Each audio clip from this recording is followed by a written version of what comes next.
Need your help, don't wait. Don't wait. Don't wait till I die. Please help me, don't wait. Don't wait. Don't wait, don't wait, don't wait. Don't wait. I need you help me now, Don't wait. Don't wait till I die. Don't wait till I die before you help me. If you want to help me right now. Don't wait, oh sister, don't wait. I said don't wait, my brethren, don't wait.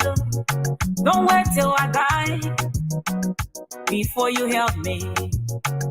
I need your help. Help me right now. I'm in the hospital, lying on my sick bed. I just need you to help me one my life, and Jehovah will bless you. Don't wait till I die to rain cast and get my body to the grave. I said don't wait when I die before you praise me. Don't wait when I die to cry for me, man. Oh, don't wait when I die to post my photo.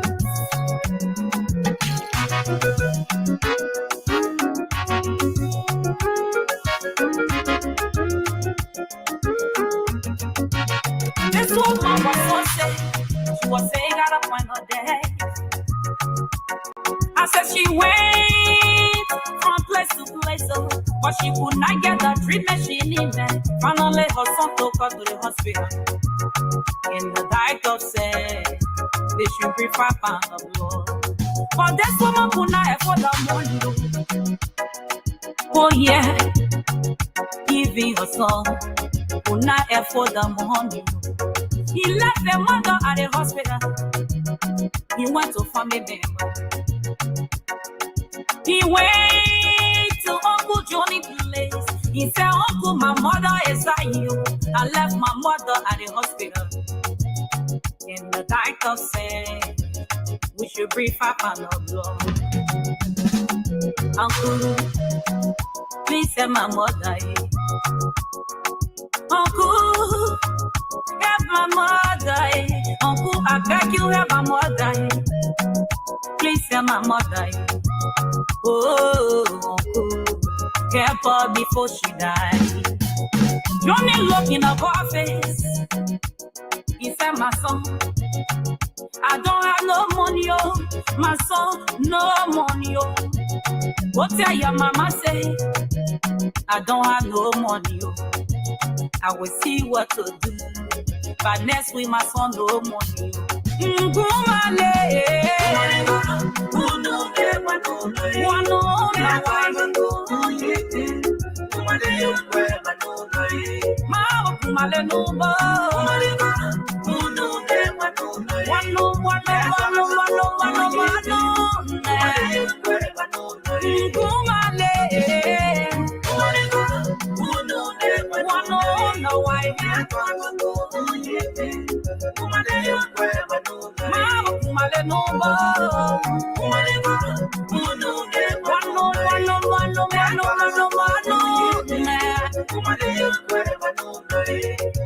went to Auntie Asta's place. He said, Auntie, my mother is dying. I left my mother at the hospital, and the doctor said we should bring 5 pounds of blood. I have come to beg you, Auntie, help my mother. Auntie, please help my mother. Oh, Auntie, help her before she died. Yes, I woke up, entered the house.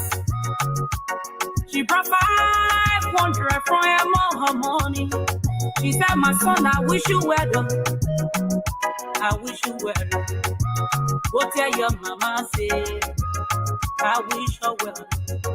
He left, he went to Uncle Bob's place. Papa was so rich. He was rich. He had everything for his disposal. He said, Uncle, my mother is at you. I left my mother at the hospital. And the doctor said we should bring Papa no door. Uncle, please, don't allow my mother to die. Uncle, please, don't allow my mother to die. Oh, you are my last hope, my last strength, my last hope. Uncle, please, don't allow my mother to die. What's to die? He looked at the boy. He shrugged his head. He said, my son, I don't have money. I'm getting my salary by next month, my son. I don't have money. Go tell your mama, say, I bet you up condition. That is Wednesday. All things considered. He started crying. He said, oh God, Papa God, this life is not fair. What will not become of my mother? Who would I call my mother? Before he reached out the hospital, his mother was gone. He took his phone. He started calling Uncle Paul. He was crying. Uncle Paul, Mama is gone. Mama is gone. I'm left alone. Mama is gone. This is all things considered right here on the Liberia Public Radio. Mama is gone. He said, sorry, my son, don't worry. I'm sending her to take us to the This is the Liberia Public Radio. Just hit the share button. Don't worry, my son. I'm responsible for a feeling. Oh, man. My son, don't worry. I'm responsible for waking me. Boys, my Liberian son. gospel artist. Keep courage, don't worry. Yes, I said, And that's it. I will do the dressing. And that's the voice of the Liberian artist, Jemima Walker, fading away right here on the Diaspora Informative News outlet, Liberia Public. Don't worry. Don't wait. Don't wait. Don't wait. Don't wait. Don't wait till I hope you guys having a great and beautiful time this evening, this morning, depending on your locations. You are on the official news outlet of the Liberia Public Radio and LPR-TV.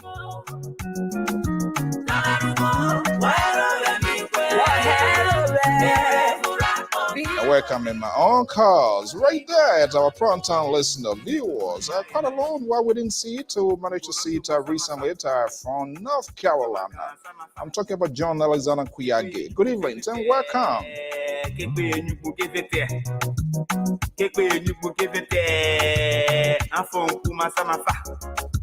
Myself declaring my candidacy tomorrow for Liberia. What happened now? Everybody want to be president. Why again be president?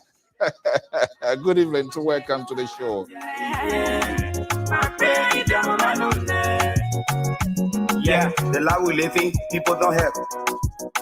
I tell you, they can't help when you fall down and you keep the bucket and they rather bring all the bouquet flower. He was a good man, he was a day, but when you gap it, nobody knows you. They rather post on Facebook. RIP rap. Rest in peace. Aunties are on the street, selling their ball. They are on the street, selling pepper. This program is perfectly suited to give you voice. All things considered, don't allow the politicians, neither the media gurus to drive the talking point. Take control of your own destiny. Don't wait, I'm dying, don't wait, don't wait. The legendary senior contributor of the Liberia Public Radio scholar himself, Sissy Goyot. He can wait until when everybody go quiet and he can't fire. I don't know why these guys always like to make friends with him online. I don't know. They learn the highway. Just to send them to school, man. By the time they become somebody, you will come knocking your chair. They will come and knock their chairs and beat their hair, hit their hair, everything. Welcome, Omanta, I believe, in Australia. Thank you so much joining us this late early morning hour, I want to believe. Good evening and welcome. I'm Afonso Zay and so of the Liberia Public. But you don't have time to stop their prostitution. Stop calling them prostitutes. Want something to help them. Oh, my brethren, stop calling them prostitutes. Our children are on the street. You calling them so good. But you are not doing anything to stop them. Exactly. They give them all of the names they thought they can give them. They use them to cloud for them. They are not finding to remedy to their problem. And it's at the end of the day, they call them the stereotype then. You need to stop that. Find something to do for them. Don't wait, don't wait. Don't wait. Don't wait. Don't wait. Don't wait till Oh, that's good. Australia. Don't Thank you so wait. much. Thank you so much, by Johnny. I know it's kind of very, very late there, but the love of your country, you guys, as always, here at Mankato. Good evening. Welcome. You are under the roof of the Liberia Public Radio, the network that gives you the voice, your comments, your views, opinion, matters right here. But all we call for national civility, as we have discussed, the country called Republic of Liberia, one of the audience, right? So when we are having these conversations about Liberia, we need to exercise good and maximum tolerance, respect for one another. But we know that's the hallmark, that's the taboo of this network. Here comes Mr. Darwin Lasanan. Good morning, good evening, welcome. This is the Liberia Public Radio and LPR-TV. For now, we know the organizations of Liberians in Minnesota this weekend will be having a major town hall meeting or meeting with the government of the Republic of Liberia for the closure of the pronouncement of the closures of the consulate announced for what we know the temporary halt. We are getting more detailed information relative to this program. We now know the venue. 2 deputy ministers will be coming, will be facing the microphones and the people of Minnesota. The meetings we now know, according to the organizers, will be held at the community type Ebenezer Community Church, 9200 West Broadway, Brooklyn Park. That's the heartbeat of Minnesota, predominantly occupied by Liberians. It is expected that that venue will be packed. Liberia Public Radio is doing everything possible to be right there, to bring you on the spot, uncensored, unedited happenings at the port. I am Afonso Zienso. The panelists will be coming here very shortly. Let's take this quick commercial and I will be right back.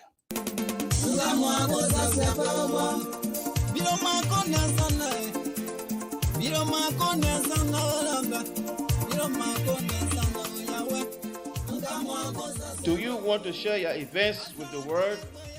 Why not contact us? We are Liberia Public Radio, LPR. We are the specialists in advertisements, commercials, radio and TV services. We have the professionals that can help you sell your products and provide live coverage of all events, such as weddings, conventions, graduations, reunions, anniversaries, sports, birthdays, baby showers, religious activities, funerals, and many more. Take your phone right now and call any of the following numbers: 682-433-8802, 267-648-6089, 484-786-3337, or 916-533-2048. Our customer service representatives are waiting to take your calls and give you the needed assistance. It is LPR, the home of excellent media services and your friends in business.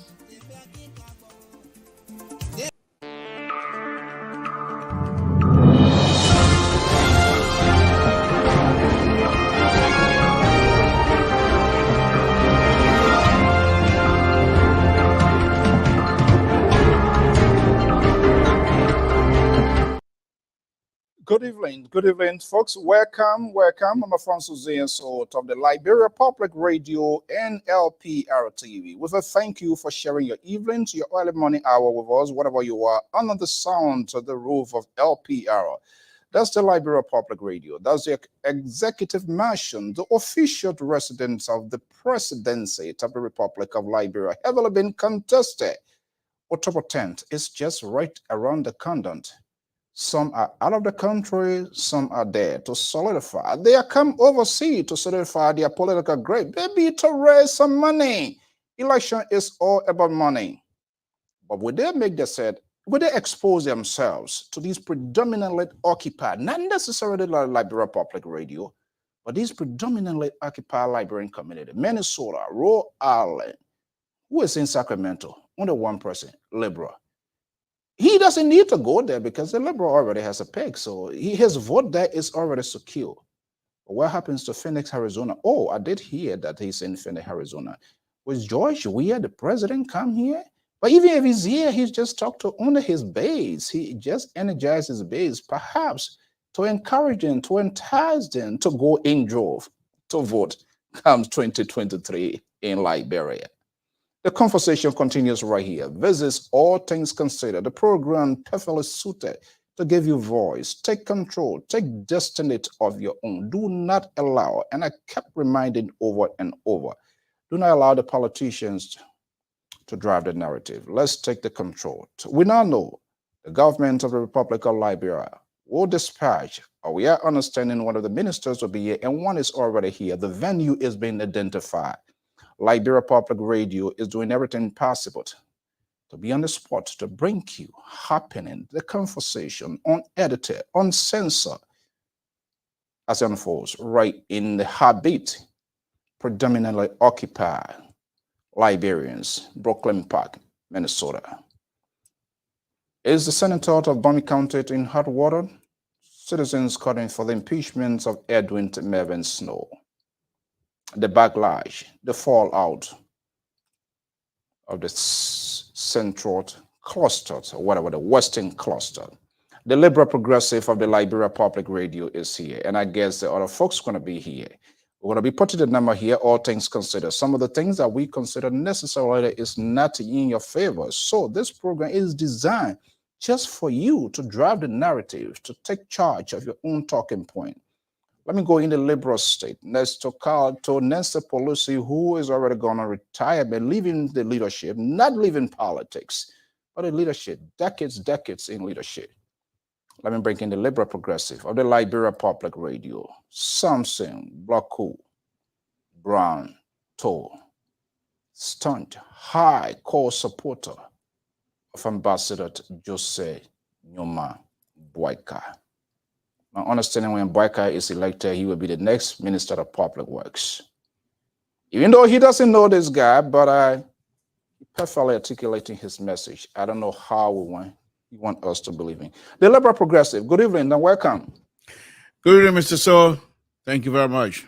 Okay, so how did it go yesterday? It went well with the new guests, and I was amazed that she held her own. You seem not to be a little bit receptive here. With the new No. She held her own. But the point there, any sedition that having to come on an intellectual platform, in order for you have two ways of surviving a platform such as this. For example, you can come in and intellectually engage, or you can come in and throw the CDC weight around, which she did yesterday, by claiming certain things that are just beyond discussion. Do you have questions or opinions or views? I hope not to be in her defense. I hate to do this, but the conversations have already started. If you look at it, if we want to be honest here, both sides always found themselves in the narrative. The oppositions always give back into the oppositions, give justifications of the actions of the opposition. If it is wrong, proportionally, it does happen within the ruling establishment. Is that a new scenario? No, it's not. No, it's not. But CDC has taken it beyond the approach of many Liberians. CDC have taken this drama associating themselves with the ruling party to the extent that it's just unbelievable, because seditionists are saying things and making pronouncements of things they think are happening right before our own eyes. And every one of us know these things are not in isolations. These things are tangible. People can see. But yet still, they want us to believe that what we're seeing is not what it is. It's more than that. That's the soundbite of Donald Trump. You remember one of these conferences, and he was telling the media, not the media directly. He puts the media on this thing. He's not a friendly guy. He know how he can demonize and the media. And he was telling his supporters, not all what you hear, don't believe that. Don't believe. Exactly. Don't believe. But here it comes from me. Believe me. Now, but what's the motive of seditions in your own word during that? Well, yeah, that's exactly what it is. But what the surprise they're gonna face is that many Liberians are perhaps are quiet, but they are also pretty much disgusted by these kinds of tactics that they're playing. Because if you do those kinds of stuff, you are not only putting yourself in the next level, but that you're intellectually insulting the intellect of many Liberians among us. And people frown on that. They might not approach you right away, but people frown on that. The conversations is about to be lifted to the next level. Sister Goya, senior contributor to the Liberia Public Radio, also a community leader. So I'm waiting. I know he now draw tons of questions. They shouldn't even give him a chance to do all of these questions. Okay, Sister Goya, good evening and welcome. Doing everything possible for us to meet the first time. We are not even like we are a family here. The commitment shown on this network by most of you guys. We are not family. We're here as our analysts. We're not family here. Don't come put us in a family situation. There's no friendship here. Don't mind your event because Jay not come to me in Minnesota. You coming to me in Minnesota. He don't know why you can't here. So event. I have no family business here. I don't know why you let her go on the event. Nobody want to be friendly with you. Nobody, something. I'm telling you. You kind of try to force yourself. The people love me, they like me, those kind of things. Okay, Sister, good evening and welcome. Hey, how you doing, Mr. So? Hey, the Libra, how are you doing? It's always nice to see you. Thank you. So I felt so sorry for you yesterday. when the analysis was going on, you just gave up and you just yeah. But Sister, on a very serious note, how can you approach somebody who seem to be in love or not in love, but who seem to like President Weah more than President Weah himself? How do you even try to analyze those kinds of statements? No, it's just difficult. To be fair, though, I think it was her first night, so I think she felt the need to come fire blazing, and I know her very well, so I'm thinking of the subsequent nights. So that gave me a little comfort because if you say you know her, because I think she was coming on, and I gotta go defend my position first. Right. I think how Wilton, right? Was on, and now the solace that I take into my slumber the last night or yesterday is this: the fact that you say you know her, and I know you will not engage anybody who is not of certain level in terms of intellectual discussion, who is not able to bring on the table some sensible conversation. And so if you say you know her, then I think we're in a good place. Yeah, she has been in leadership for a while. I think she was at one point the Grand Crew County Association in the Americas president, national president, and then Minnesota. And so she has a level head on her shoulder. I think she just came in with fire blazing because she was trying to establish a ground. But, So is it fair to say this guy sort of created and manufactured whatever things the model he put together? My head not fit in nobody more. Nobody he fit in my more. Apparently he went in somebody. The black who gave her last night. He held his forehead like this. I like, really? That Waku, yeah? I hear not pay nobody more. Nobody here pay him more. So what happens last night? Well, I mean, like I said, now that I come with Cece's explanation, giving us some information, so that changed the dynamic. But for me, Mr. So, and you know me very well, I like to talk. I like to engage. But I want something, if I send it, let it come back, that I can still be able to, even if you think that I'm wrong, or even what you're saying is wrong, but let it be It's something that I can handle intellectually and be able to respond to that. But when you come out and say this president is the best president forever, what is the yardstick? Are we going back to J.J. Robert? How do I mention that? How do I try to quantify that? Those are the things that was giving me problem last night. Okay, Sister, today Wednesday is all things considered. Let me come in there before you. Okay, go ahead. You want to say something? Well, just one last thing I wanted to lay out. Remember that the petitioning program for the CDC is February 4th. And she is the USA president. She's on her way to Liberia. So all of that was the reason she was, she felt the need that I have to blast because my people expecting me on the ground, But when she comes back, all of that's going to be different. You won't believe the volumes of calls, inbox, some on high ground, some this. But let me ask you here, Sister, this is all things considered, and so we're going to be pulling the ball here and there. You've been in politics for a while now, and both here and other things. What it looks like to defend a ruling establishment? Why should look at her position like that? In fact, she's going to be a contributor here. We have been having this conversation in the backyard, and you have said that they will not come. They will not come. So what I did yesterday too was on purpose. I didn't announce anything. I held everything constant, and then she came and said, "Yeah." And I knew it was not a surprise you were going to suffer.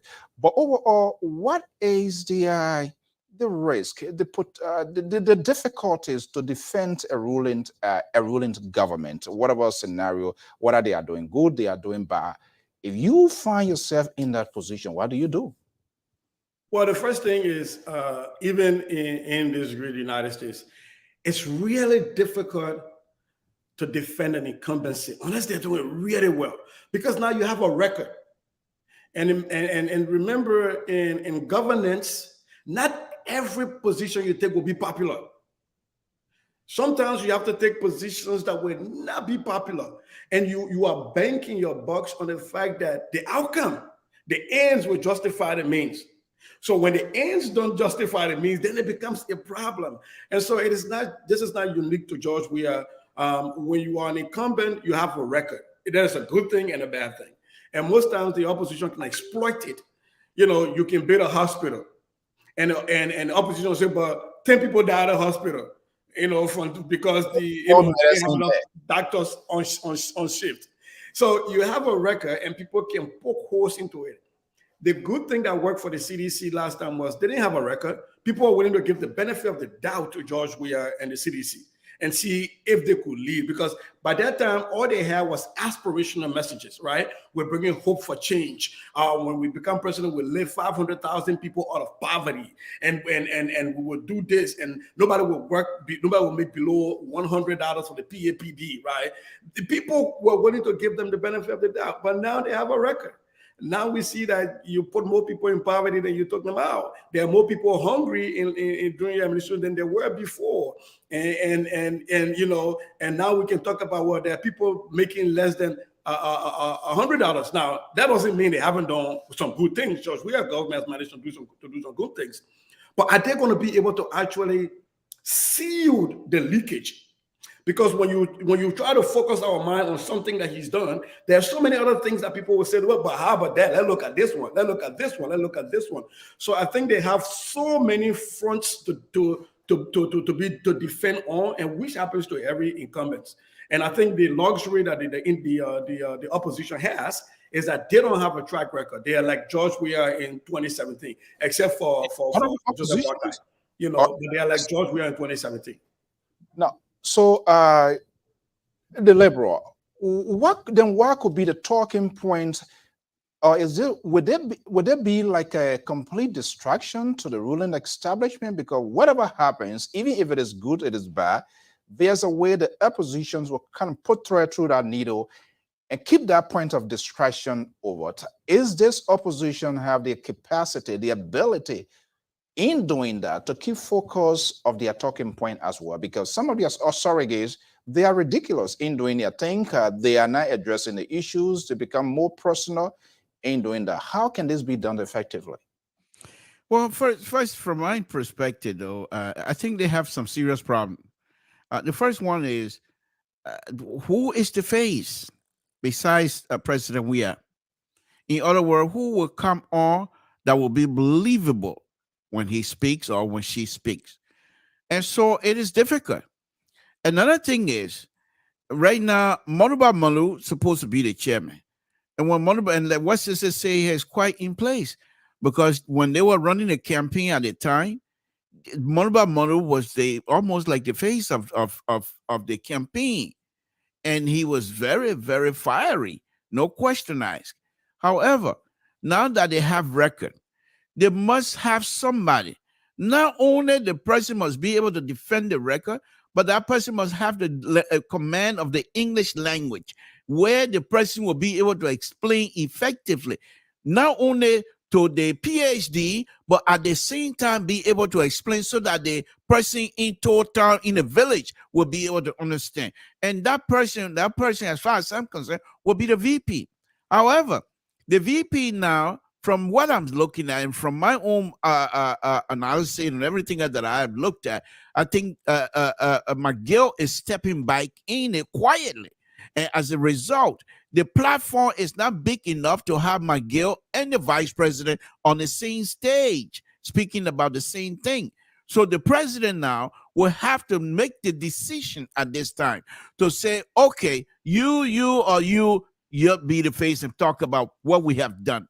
But if they come and try to mix it up, then they're going to have an issue.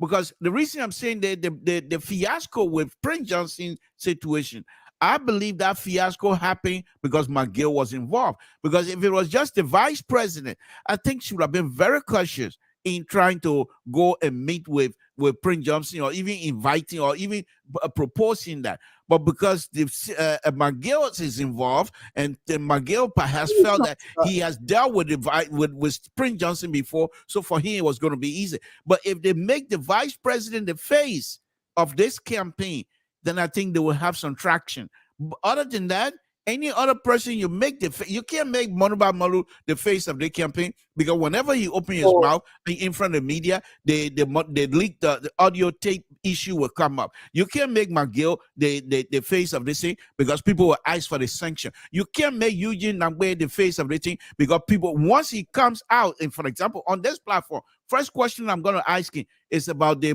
Sam Magura or Sam's whatever that was killed by order of Taylor. And my understanding, according to Mose Black, it was Eugene Nangbe who transported the body from Nima to Monrovia. We want to know these things. So all of these people, they have some serious issue. But with the vice president, she's standing a bit, even though she has some here and there. But the fact that she was pushed away from the initial stage and kept at a distance, and every Liberian who was involved with the Liberian politics started feeling sorry for her. So she had a lot of sympathy. And now as she coming in, she might not be able to bring everybody on board, but there will be few that will follow her and try to listen. And as a result, they might be able to convince the rest of the people. And so I think the issue right now is who's going to be the face of this campaign. And you can't make any of the Liberian diaspora, seditious, big mouth CDPN, Jada myself, make them the face. It's not going to work. It's not going to work. Before I go to Sese here, you place other indictment on Mange that he is involved with what is happening within NPP. Is that what you're saying? No, he is involved. He's not quite gone away from CDC. He's on the ground. So on what basis? What Prince Johnson just told us day before yesterday, that it was McGill who organized to send people to come and meet with him. He refused. You believe Prince Johnson? Well, this is Liberian politics. I do. So, Sese, can we say this sanctions creates a political vacuum or cripples the president's second run? Because Maggie, with all of what is happening, he has his own baggage and like any other politicians here. But he was one of the guys who, when it comes to mobilizing, for some reason, I don't know, whatever he has, he seems to kind of like his connection seems to resonate with the electors. I don't know whether it's just financial violence and being applied to get the people out. But he plays very well the soundbite of the president to talk about the president. Now, even if he's doing it, it will be done in darkness, not in public as it should have been. He was the face of the campaign. All of a sudden, we saw this coming. He's been off publicly. Does that hate the ruling establishment?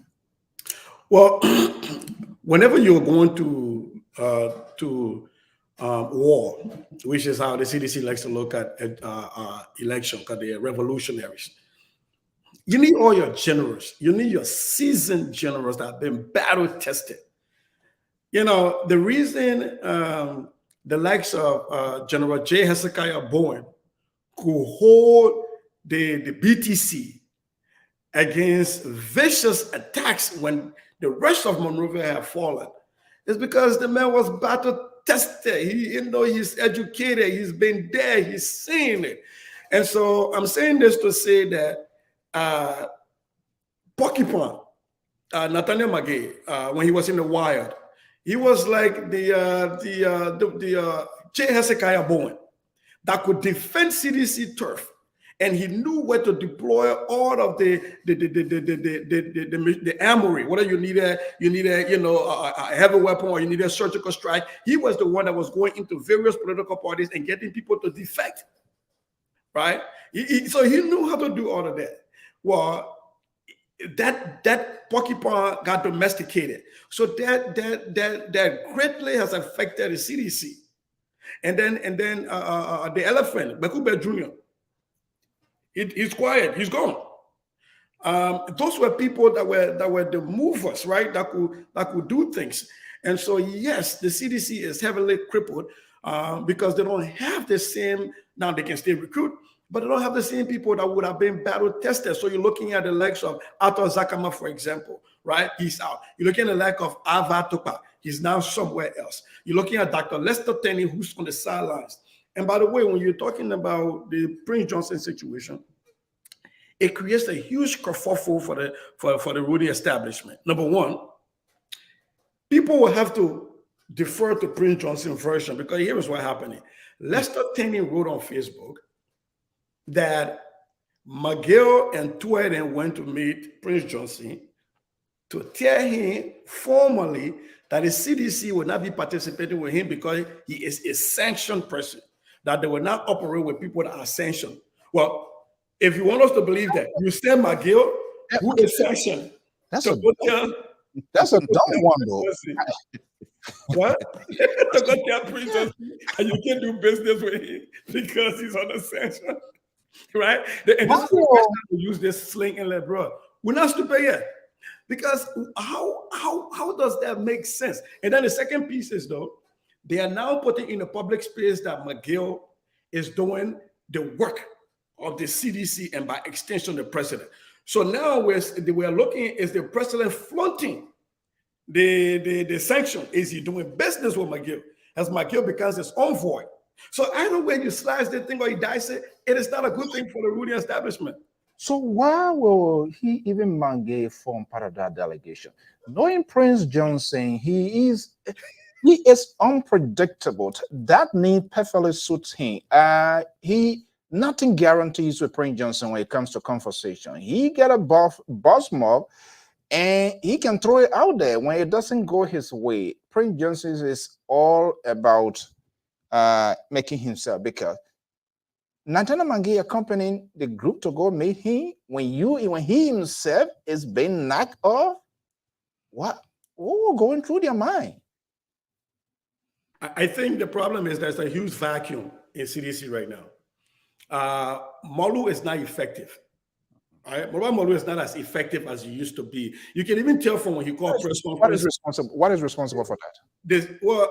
I think that's a whole lot. I think the power he had before has been minimized. I think there have been other people who have taken some of the authority that he had after that leaked tip. I don't think he's ever recovered from that leaked tip. And so some powers that he had, he no longer has. And then there are some other people who are staunch seditionists that are taking some backseat, even their legislative caucus. So you look at the likes of Solomon George, who was very mad the last time and said, George, that the president has brought in other people into a cycle and he's not allowing them, those that have been on the front line for him to no longer see him, and he's going to sit back. If you remember 2017 going into that election, those were the loud mouths. Those were the people that were getting the airwaves. If you look at the frequency of appearance of Akaris Gray, that's also minimized, right? Because they are all now, they don't show up as often. They come every once in a while, and they try to make some outlandish statement, and they retreat. From the last time when you talk about the president was using simile, and he said, he was a literature teacher, and they bounced in his face. He went back into the infertile crescent. And then he recently came back up again to talk about Prince Johnson, that he would democratically attack where do people keep getting these words when they can be using? How do you democratically attack somebody? And that was the reason last night I asked my sister, what does she mean by people were displaced in their own country? But I don't know. Let's take a break. We'll be right back. I don't want to democratically attack anybody.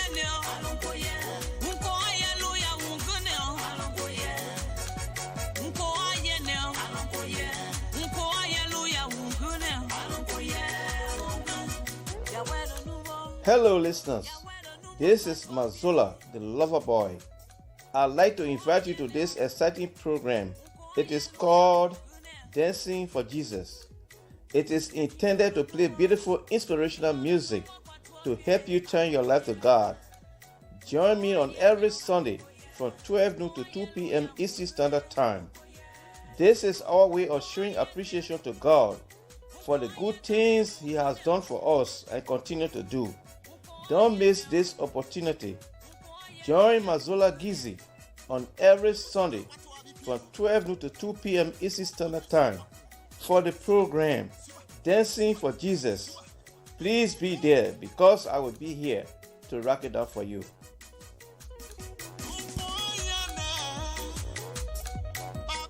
Right, the lover boy, that's Manzola Gizi of the Liberia Public Radio, will be back on the airwaves every Sunday to Dancing for Jesus. Remember something too, right? I'm not sure what CC ever monitored him, but this guy, man, that's your own Kings, man. The guy, I don't know where he gets his energy from.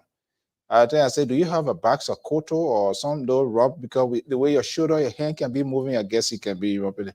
Okay, let's back. I will be putting the number out here. This is all things considered. Hopefully, our viewers and audience, they can have whatever they are considered.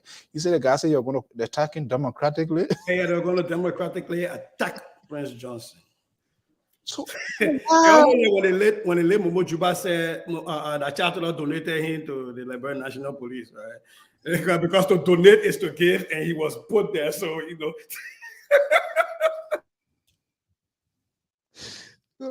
Please, man, we all please, I beg you. Don't donate him. You remind me of this PRC guy, Swen Dacing. The list, Swenson Daisy, I think he's dead. He went across, when after the council, man, these guys said they were like a wild geese. And those they used to be using those walkie-talkie handset. So what happened across the bridge, he came across the other the guy, whatever, Yanam boys, kind of like, we like to test people. And they don't even know those, you can't easily identify them when they say this is a councilman. So you may grab a handset, man. Emergency corner. Emmanuel Secor. So what the hell is this guy talking about? He said, Emmanuel Secor. What is Emmanuel Secor? You're calling the police now for assistance, for backup. He said, what's going on? He said, I've been attacked by some people in the red. Those guys that were wearing. So he tries to give a full description to the group that are attacking him, what he was wearing. But that's the part of the ruling establishment. With all of this as well, what is the opposition's, what are they struggling with to get this, to knock this thing up? CDC now, we know it's a tough one, considering all that is been happening and that is ongoing on endless investigation, things happening. Okay, understandable. What is the strategy of the opposition to seal this up? I'm trying to find a way out here. Yeah, Mr. So I think Sissy said it about the about CDC, and let me just add a little bit on it, then I'll pivot back to your question, and that is Monuba Malu. It's not trusted anymore. The trust level between Monuba Malu and the hierarchy of CDC is very low, and so he cannot effectively be able to find his footing to do things that he used, because in order to do what he used to do, he's gonna have the full backing of the hierarchy, and they're not there. And then the second thing also, along with CDC, I don't know how they study, but they must have loved these adjectives, and the way they do these adjectives is just look at one word and say, okay, this one, and then put it together, and it becomes a word for them. You know, and true story. At one time, I went to CDC headquarters, and I refused to interview Jefferson Kochi because I just didn't like the way the kind of words that comes out of his mouth. They were not insulting, but there's not something that I was ready to listen to. I'll be going, huh, what? You know, I don't want to do that. So immediately after talking to Malu, I left. He said, "Oh, the youth chairman getting ready to." I said, "Yeah, but I'm going out to take care of a few things." I left, but they respected me, and I respect them for that. For them to allow me to stand among them in the sycamore, under the sycamore tree, and allow Manua telling me, "Go take more pictures." You know and what? they had me going around. The guy was scared. He called me. He of course, I was scared. What do you keep your phone open in case of anything, so you record. He said you mad. Of course, but no. Let me go back. Let me go back to your question. Let me go back to your question, which is why the opposition is not sealing it. Hey, this is what I'm going to say about that, Mr. So. If the opposition going to come to this with believing that they have this thing corner, big mistake. First thing, CDC, they have money right now, and money talks. CDC have money, lots and lots of money. They can put money to this thing, and the Liberians, the voters in Liberia are not far removed from Chikisu and Copper Rice voting yet. They have not crossed the line yet. They're getting to understand the detriment of to themselves and to us of voting for Chikisu and Copper Rice. They understand that now, but to wean them out from that behavior has not. We haven't gotten there yet. So CDC have money. So the best thing the opposition, for me, the best thing they can do is this. If you're not going to collaborate with each other, stop tearing each other down. Let me run my campaign. You run your campaign. Whatever we find, because they're all intellectual and they are highly educated. So sooner or later, they're going to find a line that connects all of them together. And they can use that opportunity to criticize. Other than that, stay away from each other by year. You know, don't insult. But this is where I still blame the person that I admire the most, Ambassador Baka. He's not taking the lead in this thing yet.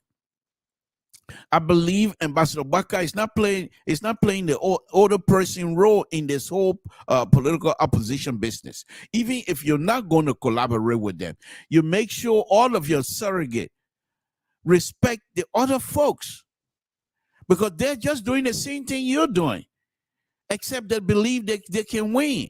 That does not make them your enemy. That does not make you or allow your surrogate to continue to insult and degrade these people.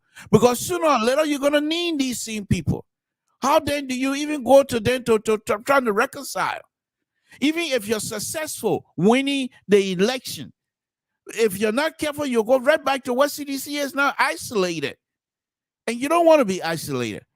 Because you Ambassador Bakai, you don't want to be leaving you alone with the likes of Costa and the like of Caselli. You don't want to be left alone. You want people to come and want to work for you and help you move the country forward. These people cannot do it all by themselves. They might be educated, but you're going to need young people.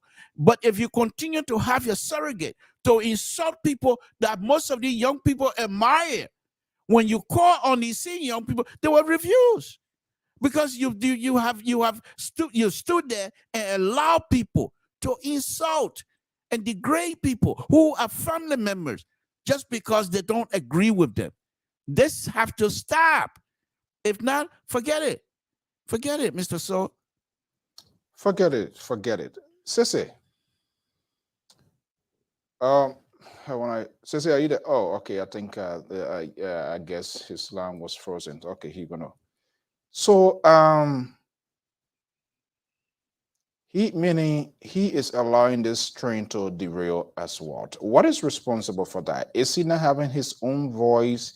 What is the scary part of this here? Because he, as a former sitting vice president, 12 years, been in government for the long years, he knows the system. He should know how to work his way through. His voice should be an independent voice, not to be regulated or controlled. From what I'm hearing, it seems his voice is being manipulated and he's being put on hold by folks who perhaps he strongly believes they can lead the way through for him. And so don't talk, don't say anything. We will do the dirty work. We have the power to do that.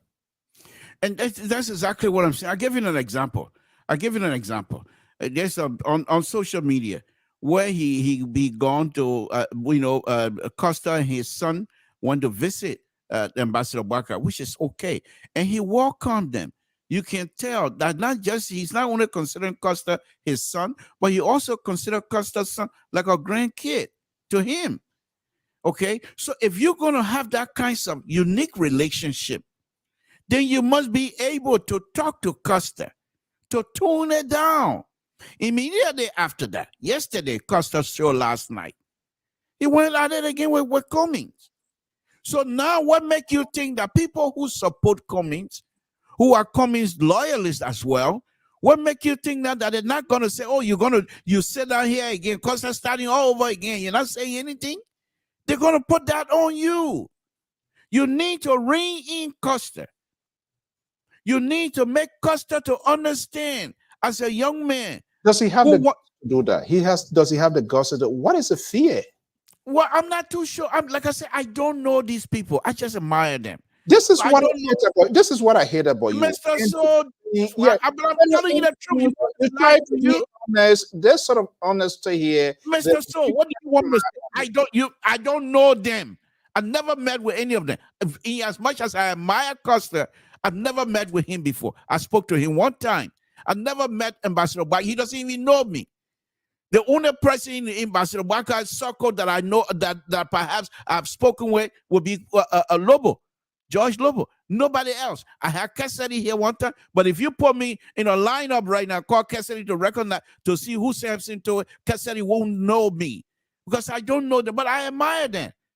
But I want to be truthful. So I don't know exactly whether he's afraid or what it is. But if he continue like this,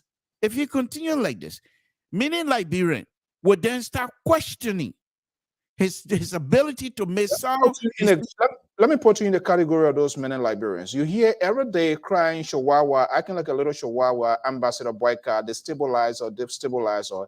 And he has people in his column who are very denigrating to people, disrespect other people, insult other people. Yet these people, he's comfortable with that. I don't know if he's comfortable with it. I will say that because you don't want to. Okay, well, you can say it, but I don't know if he's comfortable with it. That's who you are because you're feeling very uncomfortable with what I'm saying right now. And I have to just say it because we talk about these Jefferson Koji, we talk about Samuel Tued and benevolent detectives and all of these people that are around the president. If Boyka is to be elected today as the president of the Republic of Liberia, there's no way that the Costa, the George Lobo, and all of these people, and Cassidy, they would be the main handlers of this vice president. And that's the point that I'm making, Mr. So. Some of us, especially me. At what point in time you were going to start to have a second thought if this continues? Well, that ain't your business. So don't worry about that one there. But let me tell you this. Let me just say this on a very serious note, Mr. So. In as much as I admire Ambassador Bakai, I am not afraid to speak my mind. I would say, if I could be wrong. People will not agree with me. That's fine. But for this thing to happen, I said it before and I will say it again. The hate for President Weah will not give you vote. Don't expect people to vote for you because they hate President Weah. That is not a good standing position as a politician. People should vote for you because they believe in you and they trust you, not because of the hate of the opposition or person they're trying to get rid of. Then your base is not strong. Because sooner or later, when you get in trouble, nobody will come to your defense because they were not in your favor. They were just getting somebody out. And this is what we are. So the point here is this. When I listened to Costa this morning, there was certain portion of that where Costa started with Cummings, and then he called on his buddy, the other guy in Liberia. But the guy was not quite ready to be on board with Costa name calling, and Costa recognized that. Oh, Baga, you don't want to say that coming, and everybody writing they say the man need that coming. Then Waka, and then Waka came by and said Mr. Cummings, and then he said, oh, you still calling him Mr. Why would you try to do that on a platform that many Liberians listen to? And then why now that we cannot associate that with the failure of the Ambassador Bakai to rein in Costa? At this point, when Costa took months insulting, degrading Cummings in this place, every one of us, all Liberians that watches Costa, you know about it. And Ambassador Bakai told us in a hall in Philadelphia that when I get home, I will make sure these things come to an end. Never did. You're here now visiting. You're here visiting. Even if Cummings people were insulting or saying things that perhaps you don't agree with, you as a father for all of us, you put stop to it now. And not even insulting President Weah.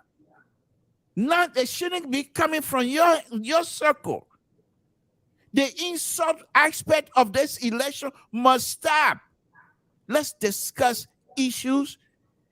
Forget personality. Let's discuss issue and policy, because those are things that are going to help Liberians. It's not about whether the man, what he's doing, what he eat. That's not anybody's business. If we're going to get rid of President Weah, let us do it based on policy disagreement, not insult. These are the kinds of things Ambassador Weah need to stand up for.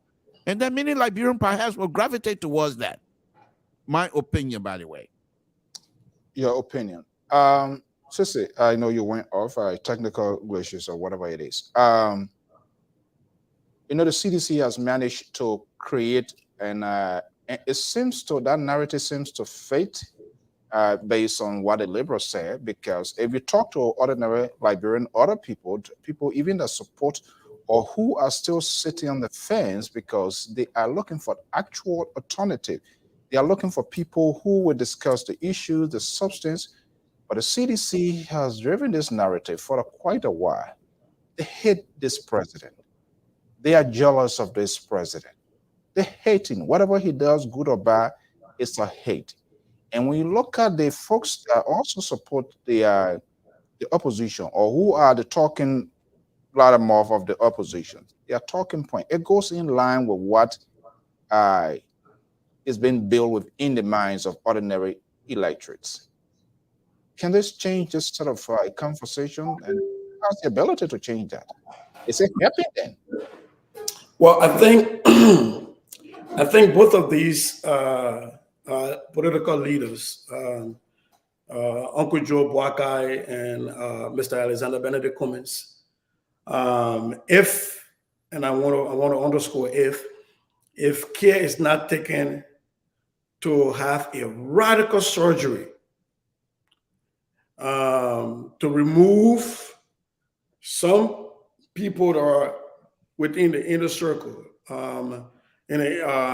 from being too close to making political decisions, they might end up being like Speaker McCarthy, where they get boxed in, and there's no wiggle room, and then you can't, and as a leader, when you don't have that flexibility, when you don't have that wiggle room, it restricts you, and it takes a lot of tools from your toolbox. And as a leader, you want to have a plethora of tools available to you. Otherwise, you just start killing flies with hammer, because there's only hammer you got left to you. And you know, and that comes to what we're talking about. Some folks in the Unity Party that has been deemed as being poisonous to a collaboration, or other people in the ANC that's also being deemed that way, and even maybe people in my own camp. And I think the mark of a leader is when you can recognize that, yes, I need two hands, but if this hand has a disease that is going to affect the rest of my body, that I need to be willing to do that amputation before it spreads, so that I don't have a love for one hand that ends up affecting my entire body. And so I think that is a problem they both have, but to a lesser extent with Cummings, because for Cummings, you haven't seen a lot of very high profile people that have been so, except for maybe his chief of staff and all those people, but they haven't crossed the line into where, you know, they become vitriolic, you know, and acidic in the way they communicate about other people. But I think time is still there. You know, Liberians are forgiving people, we're religious people, we leave everything to God. So time is still there, but they have to be able to do that. And for me, I keep watching and see who's going to be their leader that is going to really, really do their radical surgery and try to remove some people and put them in the back, or maybe even just distance them a little bit, so that you'll be able to have enough wiggle room to make critical decisions. And I don't see it yet. I don't see that happening. I'm not sure. Ambassador Boyka, comment. And I was listening to a podcast, like you said, some of them, they are not in the hierarchy, but they are there and they are communicating. And that's the dangers of the disseminations of information. Whether one person is listening, one second person is, or two person, as long as it goes in the public domain. Like yesterday, Yasini was on, I was listening to her second thoughts, and I saw Fatiga, and they were also on, how you call it, Ambassador Boyka. All the old man cannot do anything. We need to get wheelchair. We're gonna wheel him when during the inaugurations of Alice Comey. Especially Ambassador Muna Farad. She is one of the most problematic when it comes to her posting on Facebook. You know. So I am wondering, when you have these people as a surrogate, when they are not even, when people are talking that kind of thing, then it's like, I'm coming to the conclusion, do they know what their candidates, their leaders represent? Do they have their agenda in the first place? This is not just only for them. This is dangerous for the country. We have seen that here. Even up to this point, when you have a group of certain group of people still believes the result of the election is still, they should not accept it. And that Biden is not a president. So these sort of conspiracy, these sort of falsehood or subliminal messages is just all over the place, not just one side. And the second thing about the leaders are not doing anything. They say, oh, okay, the people are talking. Yes, they're talking, but they are talking for you. They are your supporter. They are always at your fundraiser.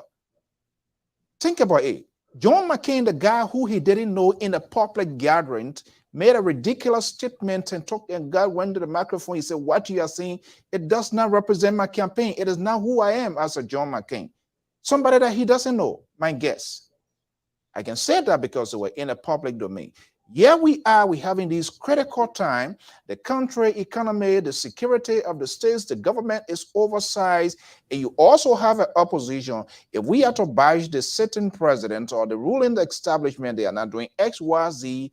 And these people sit on the platform, they are unable to even articulate the policy, the agenda of these people, but all they come 2 hours, 3 hours, range insult goes to Comey, insult from Comey folks goes to Boyka, and then they have on it 15 minutes to talk about George Weah's shoe, which is a stupid thing. It doesn't make no sense, which is not helping any Liberian for that matter. You know, this is very dangerous for the country, and the people wholeheartedly embrace this sort of behavior. And then we'll come back tomorrow at the end of the day when the result is announced. Then we all start crying because you are unable to sell your candidate effectively. How are you going to make the educational system works? How the health system is going to be reformed? How the agriculture industry going to be revisited? Things that he's going to do. How they're going to downsize government. This is not happening. You are also a supporter of Tier 1 Gonglo. I'm not saying much of that. You do your podcast and all of that, and most of the times you focus on education. You have the liberal here who doesn't know people, but he admire them. That's another problem in itself. You don't know people, they don't know you, but you sell their idea. So tell me, so on what basis, what are you getting this information that you are telling us? They don't know you. You claim you don't know them. That is, so now you can't even represent them in court of competent jurisdiction because they can't identify you as one of their own. They did not give you the authority. So why are you always coming on this network? Equally is equivalent, not in the context of these people that are causing all of this drama here, but your actions is also equivalent to what we are saying here today. So let me allow you to vindicate yourself. Go sue me. Oh, is my mic now off? I thought my mic was off. No. You want me to Jesse Jackson? I thought my mic was off. Yeah, man. No, Mr. So on a very serious note. Look, somebody's been writing here that I should listen to the Yasini and the other people. This before I respond to your question, this is what I'm going to say to that. Look, Ambassador Bakai is the father for all of us, especially in this race. Okay, the point here is this: if he was to stand up today and take the lead and call his people and say, we want to win this election based on ideas. If you disagree with somebody's idea, go after the ideas. No more insult. The people, the likes of Yasini and the other people that are insulting or saying derogatory things about Ambassador Bakai. So if Ambassador Bakai leaves off the stage today, they want him to go retire. They think Kumi gonna win? Is that what they want us to believe? Is that what they want us to believe without any support from Ambassador Bakai? No. But the reason why I'm bringing Ambassador Bakai into this is because he's much more at the position where at this time he should be like the elephant skin. It's so thick, nothing can move it. So Ambassador Bakai have been up, you have seen it, you have done it, everything almost. He's been vice president. So the point that I'm making about him is he should take the lead. And if the other people refuse, at least, some of the supporters will say, at least he has done his job. That's all I'm asking. Now, in terms of me coming out here, people I don't know, and based on the fact that I admire them and I try to preach their messages and things like that, what I believe will be their messages, I am not in consultation with any of these people, not even my own sister. So, however, these people, Ambassador Bakai and the rest of the people that I admire, they've been in this game for a very long time. They have track records that I, as an educated person, can go and do research and read about things. There are many things that I read about, I don't like it. But I want to sell my candidate. So I will take out the best thing that I've read. I'm being very truthful with you. The best thing that I've read and bring it out. The other stuff has not gotten him no trouble. So why should I even bring that out? He didn't kill anybody. I should come here and say, oh, Ambassador Bakai was fired by door and then can't give some kind of reason here, justification. Why should I even bring that up when it's not going to help me anyway? No, I don't want to do that. So, Mr. So, you can classify me, characterize my position as any way you want, It really doesn't move me. I'm like, cool. My hair ain't fading your mom. Your hair ain't fading my mom. I will speak the truth. On a very serious note, the fact that I'm here, people that I admire, I Hold on. don't know them. That's the question you didn't answer me, Mr. Wollertot, when he is asking, who's your sister? I can't hear you. I can't hear you. I can't hear you.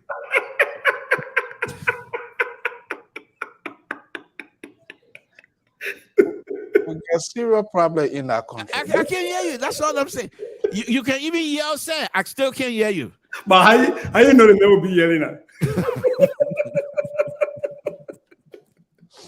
Well, Let me tell you this story. This guy that I work with, he's from what's this what's the place, the Pure Fighting War, where like America was forever and ever, Afghanistan. Understand? So he said one of his cousins came to the United States a long time ago, and the people keep calling to send money. So one day he was on the phone with the guy. The guy said, I can't hear you. He said, well, I'm icy. He said, but I can't hear you. You can yell from now to judgment. I still can't hear you. So it's the same thing here. So, but no, on a very serious note, Mr. So the fact that I come out here to say these things about them does not mean that I'm in consultation with them. I just admire Ambassador Barker, to be honest with you.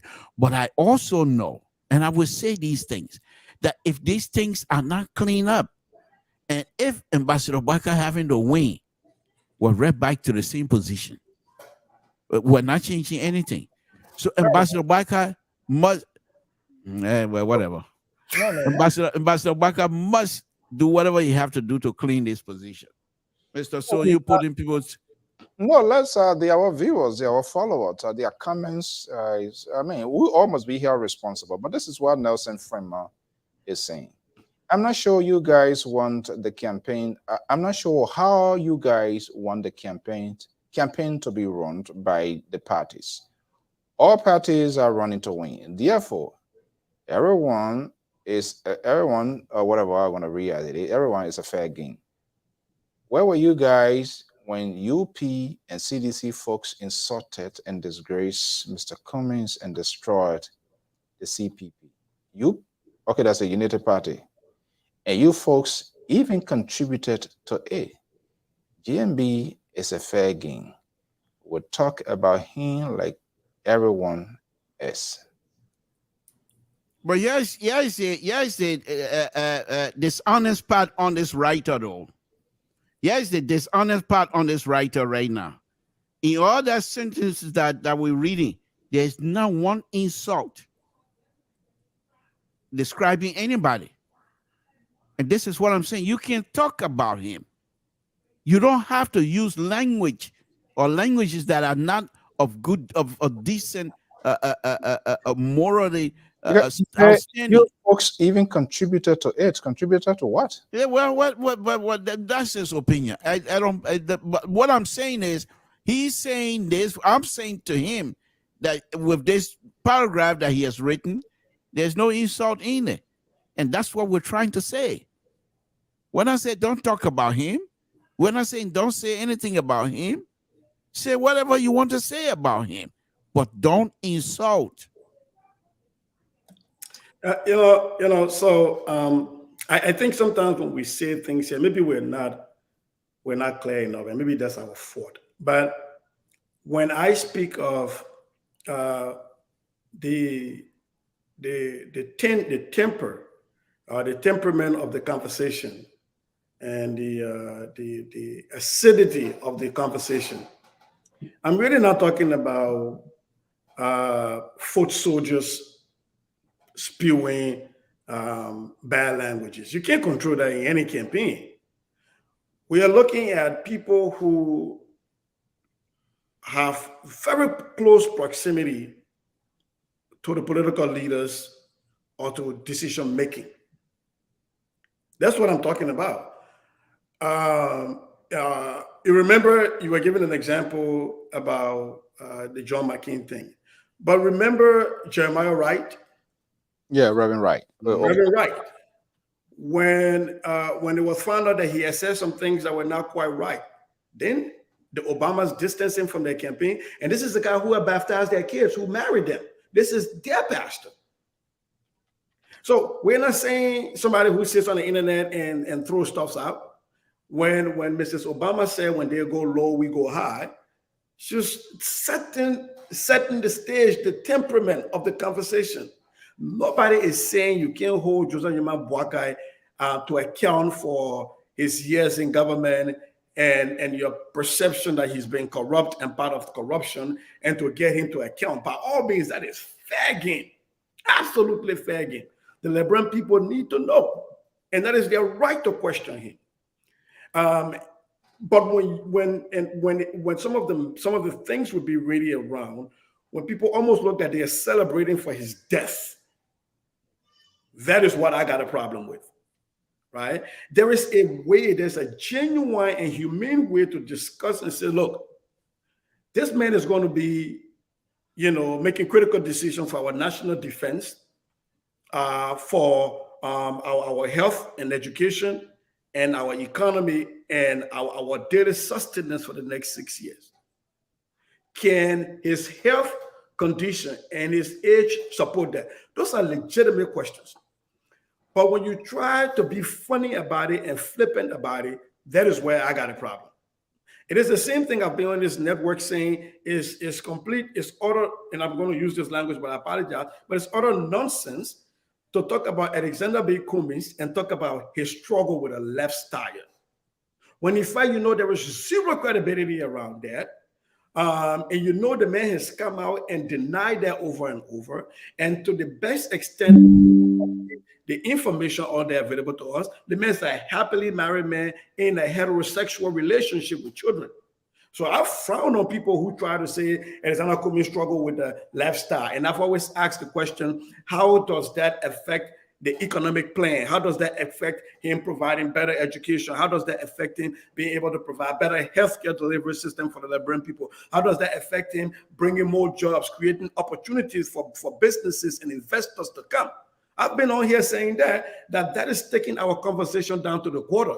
It's the same reason why I get very disappointed in people when they come out here and try to critique the language skills of George Weah. We all know that. The president himself told you that he will not be judged by the eloquence of his speeches. So when George Weah can, like today talking, George Weah say he can make Coca-Cola, he can do that. Do we really want to be involved in that conversation, or you want to look at the message he's trying to send? And you're trying to look at that economic message, because what he's attacking is that Cummings experiences in corporate America might not transfer readily to governance. That's the point George Weah was making. And I think we can ignore everything around it about the Coca-Cola making whatever thing he was trying to say and go and say, yes, it can happen. And these are ways that we're seeing him reflect that. And I think to the extent that those people that are closer to these decision makers are elevating the conversation, I think the foot soldiers on the ground will elevate the conversation. But when we come here and talk about George Weah and his shoe and not marching or marching and this and that, we actually doing a disservice to the people who are looking up to some of us and some of those people for political guidance, for a way to influence their vote. And that's what we've been saying. I'm not saying don't go after Joseph Yuma Boakai to account for his years in office, or go after Cummings for showing whether he can translate a corporate America experience into governance, or go after Tiawan Gonglo to account. Nobody's saying that. We're just saying don't look like you're celebrating somebody's death, or don't look like you're coming to demean somebody and say they struggle with a lifestyle when you know that is not a situation. And I think, Cesar, you have explained that's the simplest, and the equation is being simplified to the lowest end. There's no any number we can plug into that. And that's all we always try to preach on this network, our talking point, because we have to create a scenario, a situation thereby the Liberian will get a clear sense. But unfortunately, the entertainment aspect has been inserted into national conversations is helped to kill the substance of our conversations, and people love to be entertained more than getting to the real news. And I think these people who wants to be leader, that's their leadership style and their their decision making. That all we are questioning. So we just want to make sure. We don't want to come back here tomorrow and say, "Oh, I didn't know this," knowing what I know now. No, when I know now, it's already done. It's already over. Okay, so Edwin Snow is in the fries. This Western cluster is not going away. Courtesy of our sister network television. So I want you to play this. I don't know where it will go, but the drama is inside Liberia. Let's listen to this, guys, and then we will have our final talking point on it. The chairperson of the citizen of Bombay County to impeach Senator Edwin Melvin Snow of Bombay County. So Mr. Charles Brown will speak to us briefly on KMTV and Vaspoon as well. Mr. Charles Brown, welcome to KMTV. Thank you very much. Thank you for affording me the opportunity. As you can see, my physical morphology speaks to the fact that we are in a battle. We are in a battle, and we must end that battle. Professor Goya, your physical what? Morphology. Yeah, that country has where to go. Wow. And this is a man that want to get rid of Edwin Snow. Wow. I know. I'm just asking you. Let the professor break it down. Okay, let's listen to the physical morphology. Meaning, I just returned from the county because of national duty. Being the deputy director of press at La Branch Sunday, I needed to come and perform my national duty. So, as you can see, I have come to the public to display what we intend to do to Honorable Edwin Melvin Snow. This time, he will not go unpunished. There are too many things he be doing in the country, and people just leave it. So he been claiming himself as a hero. Looking at what we are about to do, it will be a precedent set, and we're going to set that precedent. Honorable Snow, sometime last year, led a team of government officials, including himself, to India to arrange the coming back of Western Cluster. But before last year, we had a deal signed by the National Legislature printed into handbill called the NDA from the Western Cluster, from Eninito to the Western Cluster. Western Cluster coming to Liberia. Before leaving, Western Cluster decided that they wanted to truck the iron ore. And by then, under the Salif government, we vehemently opposed the trucking of iron ore from Bombing to Monrovia. On the basis of that, we decided to go to a town in Dowen district called Jongoba, where Western Cluster agreed to have built a mini port and do the railroad from the MAM to the port to ship the iron ore of Liberia. We left on it until the Ebola came and Western Cluster left. So up to last year, Honorable Snow was brave to have gone with the Minister of Lands, Mines and Energy to negotiate the coming back of Western Cluster, for which we embraced. We thought it had some good motive. We thought the coming back of Western Cluster are going to provide job opportunities. Okay, we'll do it pieces by pieces.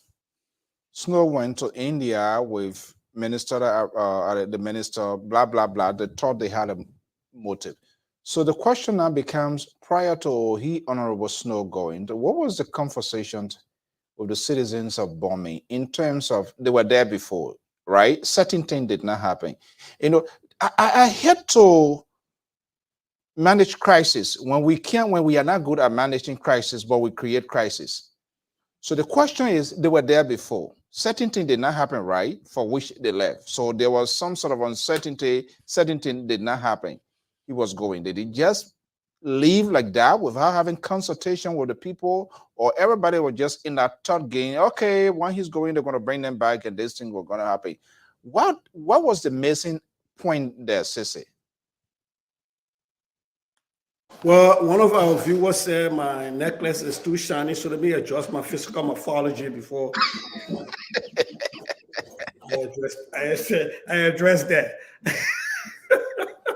Look, I know this brother very well. Any one of you remember the late Soko Brown? During the Taylor administration, he was one of the the Soko Brown brother down there. So their way of talking is the exact same way. So every Snow got trouble. If he got this brother behind on his back, and he got Dazzle on his back, he got serious trouble because he made a fight can't fit in. They're like crew people in Tomenberg. But having said that, though, on a serious note, away from the morphology, Remember, you can laugh. Why are you scared to laugh?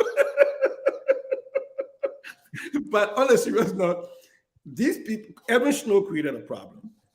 I think, and I'm going to give the benefit of the doubt here to Evan Snow to say his intent might have been noble, but the effect and the method you use, I think, has damaged everything. Number one, Western Cluster left Liberia after they had signed their deal because there were certain things that they didn't do. Remember, Maurice Toma at the time was minister, and he was fired because allegedly certain things were changed and he advised Salif wrongly when President Salif wrongly when he handed their way. I think, according to sources out there, that where the ore should have been transferred by railroad was kind of changed to be trucking, and that created some problem.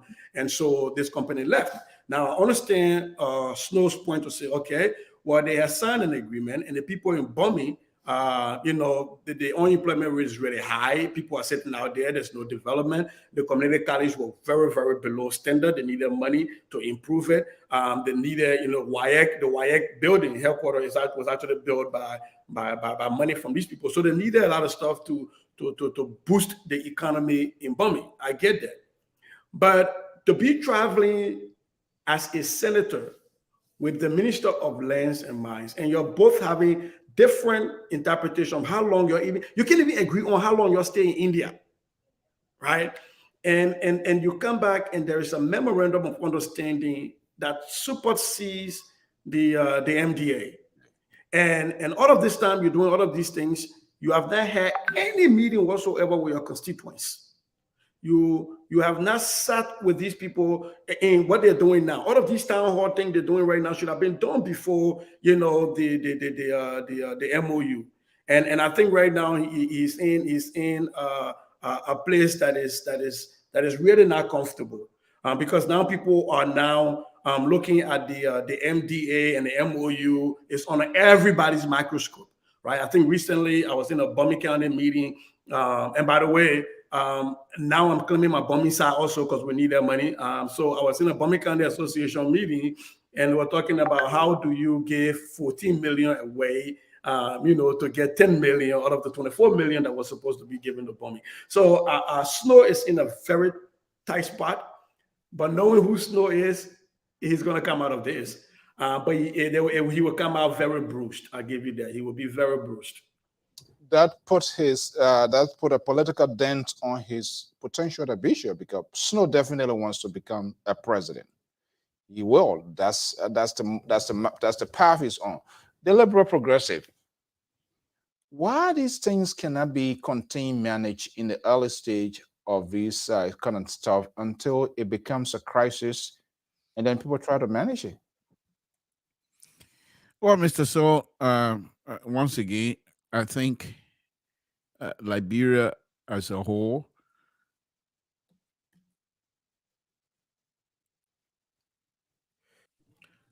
Please change your morphology. Let me be my man, Brian. Before we Bumi can give you a hard time.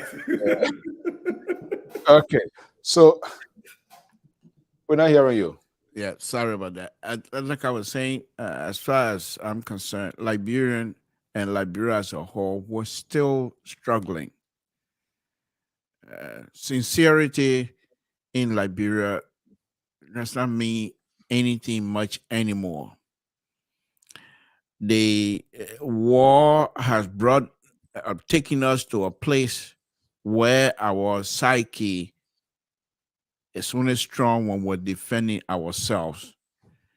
We can croak you in our mind. It's for us to survive. It doesn't mean that we're intentionally trying to croak you. And so is this.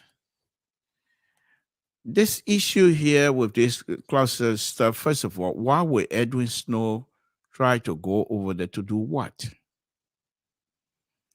You're there to represent the people.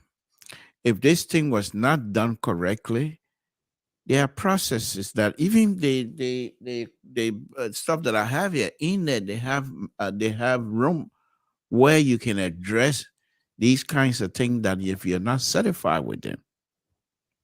But you're going to now, you're taking the minister, and for the minister of this administration to follow Edwin Snow on this journey also, that speaks a lot. That means even at the highest level of this government, we Liberians are still suffering. Because if these people have Liberia at heart, you're going to have to set an example to say this is what we want to do. We want to build institutions. And there are institutions that are set up to do these kinds of work, to readdress issues that are affecting mining sectors and everybody else. There are places in the government have structure, except that because of this kinds of behavior from Edwin Snow and like, weakening the institution. Because where the institution is supposed to function, you as an individual decide you want to be the institution. And it's not you, it is not your place. But because we as Liberians do not have, you couldn't have done this here. Edwin Snow could not have done this here during Turbo time. There's no way. Even if you were Congo man or whatever, even if you're in the hierarchy of the Turbo two-way party, he cannot take upon himself as an legislature and take on the role as an in the Do you see his action as a unilateral one? Mr. So everything there's nothing unilateral about it. They're mixing. Edwin Snow uses his friendship with this government leader, President Weah, and because of that, he wants to do this thing here. In his mind, he's thinking that he wants to help people of bombing. Well, if that's the case, there are mechanisms that will allow you to do just the same thing you're doing without going over there. Because these things was the people that signed this document. The people that signed this, let me just name them here, Mr. So. And this is not something that Edwin Snow name is not on here. Okay. Edwin Snow name is not on here. Frank Musa, Samuel Toy, and Gray. Those are people that signed this thing. Edwin Snow name is not on there. But what Honorable Edwin Snow thought he wanted to do is to circumvent the system. However, he found out very quickly, even as bad a system in Liberia is right now, yes, still there are mechanisms that if you're not careful, they will come back to hurt you. And this young man, let me go back to this young man making that statement. For me, he's just muddying the water right now. If bombing will punish Mr. Snow, if they feel that what Mr. Snow has done, if it's not in their interest, they will punish him. But for this young man to come out now and start making this noise, if I were Edwin Snow, in fact, I would give him more money to go make more noise. Because everybody's eyes, instead of focusing on me, they will be focusing on him and his message. And it's going to fail. Because Edwin Snow was duly elected. And the Constitution, there are provision in the Constitution, if you violate certain thing in the Constitution, for which you will be impeached. One of those is not in the Constitution, is they go and negotiate on behalf of the government to bring good thing where you thought was good thing and it turned out to be bad. Because of that, you're going to be impeached. That's not part of it. So I think, Mr. So, on a very serious note, the issue of us, and I love this Judge, we are presidency business. This thing, this, like I said the other night, he has shown to the entire population the emperor, which is the democracy, is naked. People now can see through. Many Liberians now can identify how and when a government functionality is supposed to move. We have dollars, they don't come in, and show everybody how the Senate is supposed to function and how the Senate is functioning. And you have Yaka Koluba showing us how the House of Representatives is supposed to function and how it's functioning. So people now have the clear understanding of what is happening in the country. And President, we are in his government, have also shown us how if the people themselves, if they are not holding the leadership responsible, how corruption can happen so easily. So all of these things, all of these dynamics, I'm happy. I'm happy because the next government are going to come in. Mr. So believe me, if that person is serious about Liberia, all of these things, they will start addressing them little by little. And that's how you build institution, and that's how you build a true democracy. Other than that, we're just going to be here having fun. So there's, Mr. So real quick, there is one thing though, Mr. told you right, that they cannot impeach what's his name, Senator Snow. But there is something you're not watching for. There is an undercurrent. The late Bagbala Sana's wife, that is now representative, occupying the former seat that Edwin Snow had. It was Snow who raised the hand of that lady and got her elected. And saying that you're going to impeach Snow is to dirty Snow so much that some of that filth dragged down on this lady that is now up for election. That is the game plan. They're trying to take that seat back. And watch me, if Snow does not address this, that's going to be a fresh foot soldier that suffers. She's going to lose her election because they're going to murder him so much, and she's so tied to him that it's going to affect her. That is the game plan they got. Welcome, Mr. Amos George. Let's listen to this, some of his indictment or his arguments against Senator Snow, courtesy of our sister network in Liberia. As you can see, the people are tired with Snow. This gentleman came from Grand Bassa, and we're making our Senate first, our representative, later on making senator. For Snow to have treated the people of Bombay are fellow. Now, gentlemen, ladies, the people of Bombay have decided to impeach Snow on 5 good counts. What are the counts? Those counts are: 1, Honorable Snow receiving our 5% scholarship that was given to us by the Western Cluster family from India. And he single-handedly, maliciously, and clandestinely recruited people from his office to India, pretending that he the one sponsoring them. Is warrant impeachment. Count 2, for Honorable Snow to have gone through and for Honorable Snow to have seen the MDA that is higher, that is legal than the MOU, and he sat down with and consented to the MOU, a warrant impeachment. Count 3, for Honorable Edwin Melvin Snow to have gone through an enrichment that Bombay produced the iron ore from the man to the Simple Bridge, our road be patched, and from the Simple Bridge to the port, they get the people new road. That player is satanic, is evil, he must be impeached. Count 4, for Honorable Snow to have been through an enrichment, looking at LMC operations, the remedy all they left there to have gone through an enrichment to truck the reserve iron ore, where LMC today they a lot of money bombing, collected all of the iron ore, and they left bombing with bombing holes. Honorable Snow have gone there to benefit the remaining iron ores, to benefit $4 million where the money was deposited in an account in Ghana. He must be impeached. Count 5. For Honorable Snow to have gone and admit before a citizen meeting in a multi-purpose building in Bombay County that he went along with the Minister of Lands Mines in India to negotiate the coming of Western Cluster because he wanted Western Cluster to come. And naturally, maliciously, intentionally wave 14 million of our social development money to Western Cluster because he wanted Western Cluster to come back. It's impeachable. We want to impeach him on that. B, to confer. B, to confer. Let me tell you one thing. This thing about this impeachment, as I'm speaking today, I want to announce to the public, I want to announce to the people of Bombay, I want to announce to my family member, I'm calling on Dr. Reverend Kotu Brown, that anything happened to me in this country currently, I'm not safe. Honorable Snow is after my life.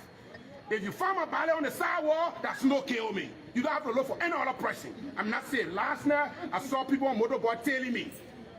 I flew from my house, I went to Bombay, I slept. This morning, because of national duty, I needed to come to work, I came to work. Honorable Snow is after my life. Honorable Snow is after my life, my people. I'm calling on the Chief Justice. I'm because I can't even say the Chief Justice because I Snow West. I'm not also.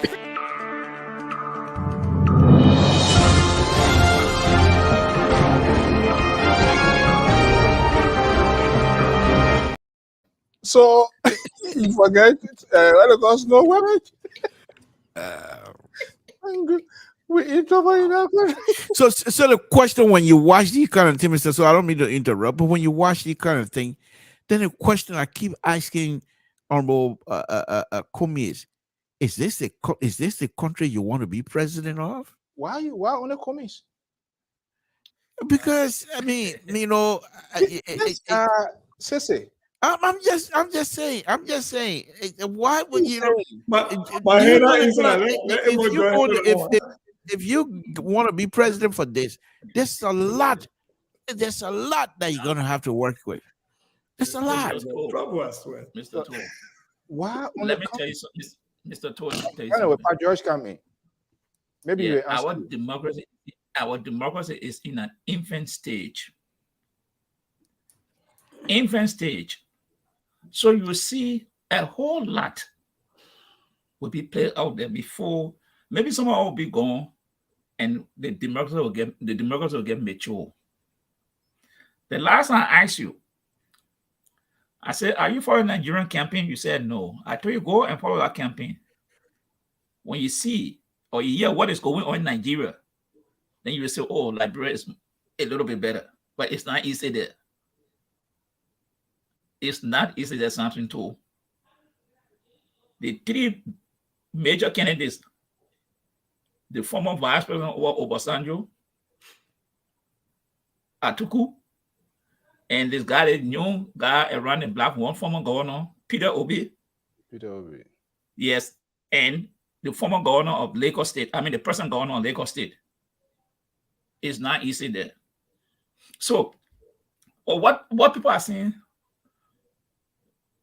there are some things that Snow did that will warrant his impeachment.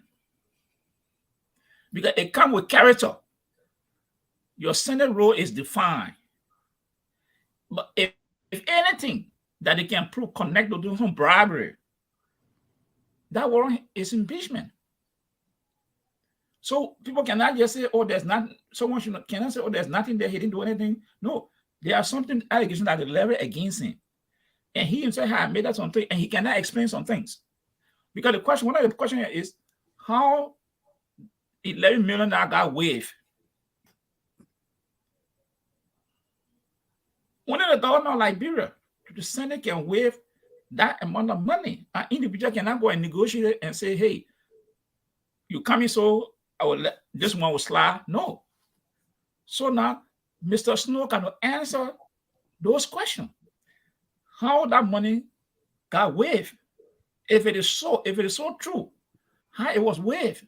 So we're It was the agreement at the time. The representation of the government as well. But that is not even fair. You can't hold Snow responsible for that. Mr. Toll just showed that Snow didn't sign not the MOU or the NDA.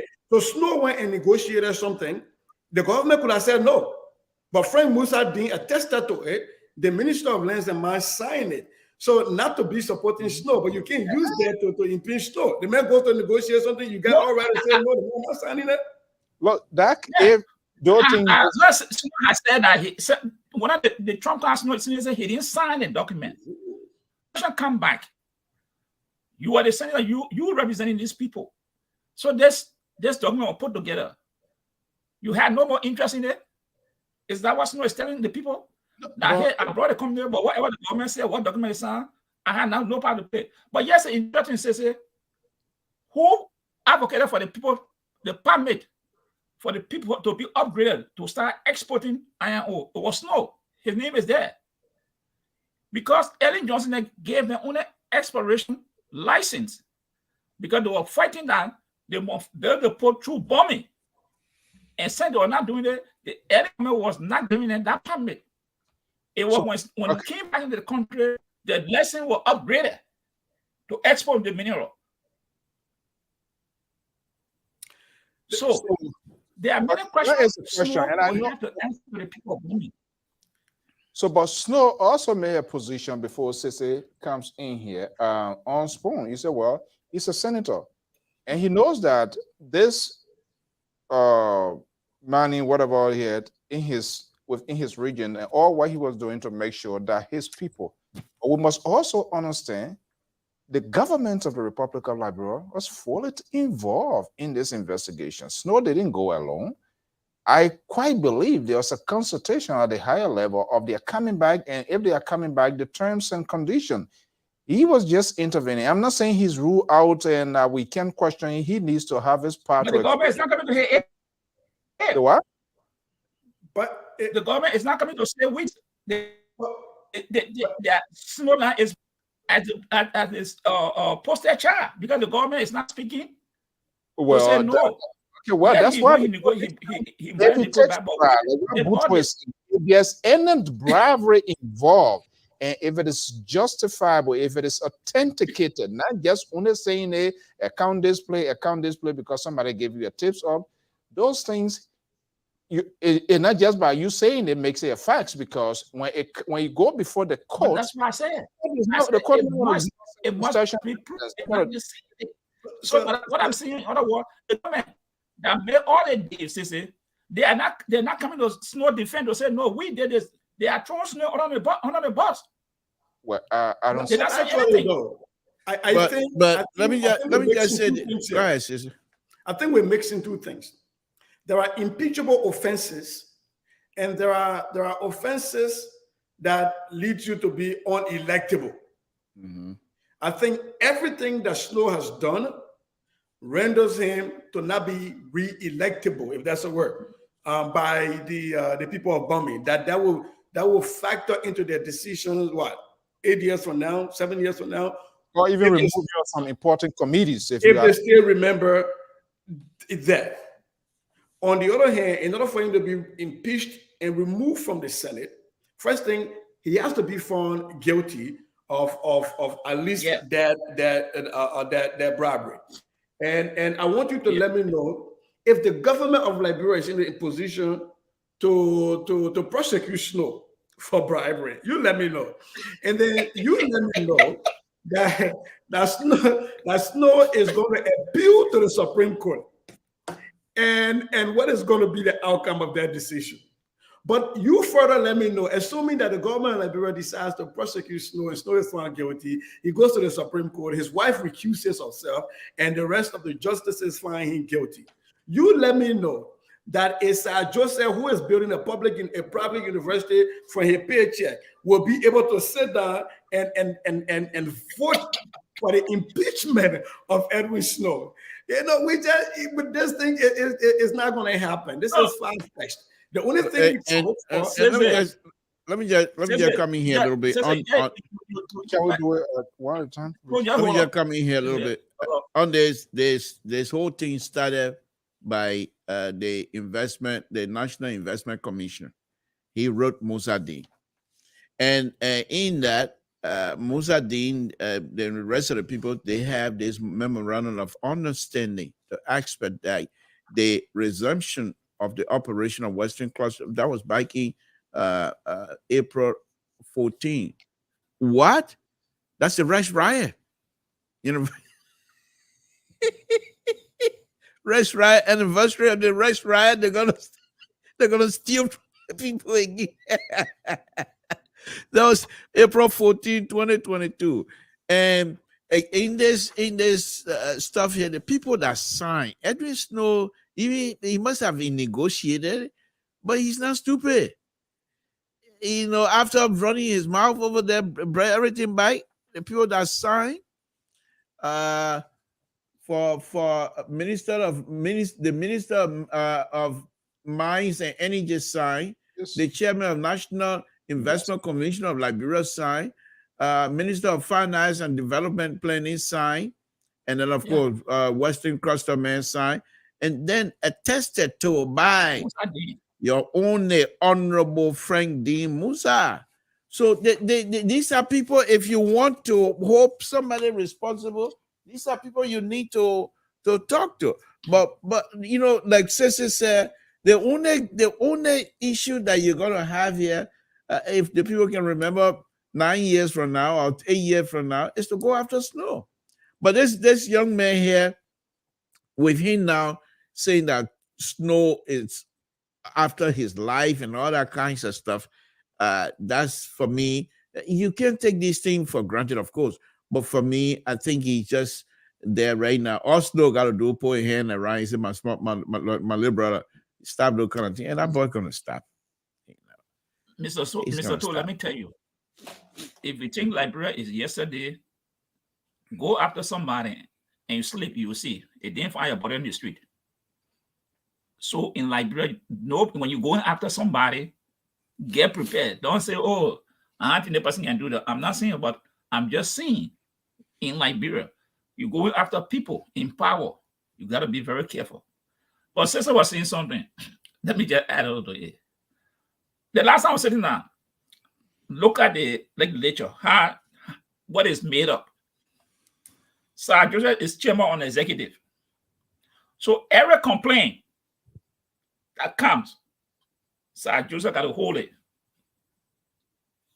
If he ain't certified, it will not go to Abba chair. It will not get on the floor. Look at the House of Representatives. Moses Akaya Gray is the chairman on the executive. So when you hear Yego Koba making all that noise, every issue that comes, Akaya Gray is there. He's the middle, he's the doorkeeper. So this is why I was telling you, this is how CDC structured the government, the legislature. I say, I don't know those who are in opposition, what they were thinking at the time, giving these people all these power, strategic places where they got put their position themselves. Ways and means. In the House, chairman is Tamofala. Ways and means. That's Tamofala. So you can see how they got positioned themselves. So you can go on and get a 10,000 petition. You bring it. So I just take that thing and put it on the seat. Well, also put it on the board. Just how the seat, even like here, what happens right now? Republicans they talk over the rep, right? They something. You saw they putting out committees to carry out investigations, occupying. So I mean, it's the same way. The more seats you occupy, I mean, obviously, it's good for you. But I'm not sure what CDC were not in Mr. So CDC were not in majority house. Yeah, the but opposition were in majority. But they sold their soul. They sold their soul. So they gave the envelope pass. So all the people got it.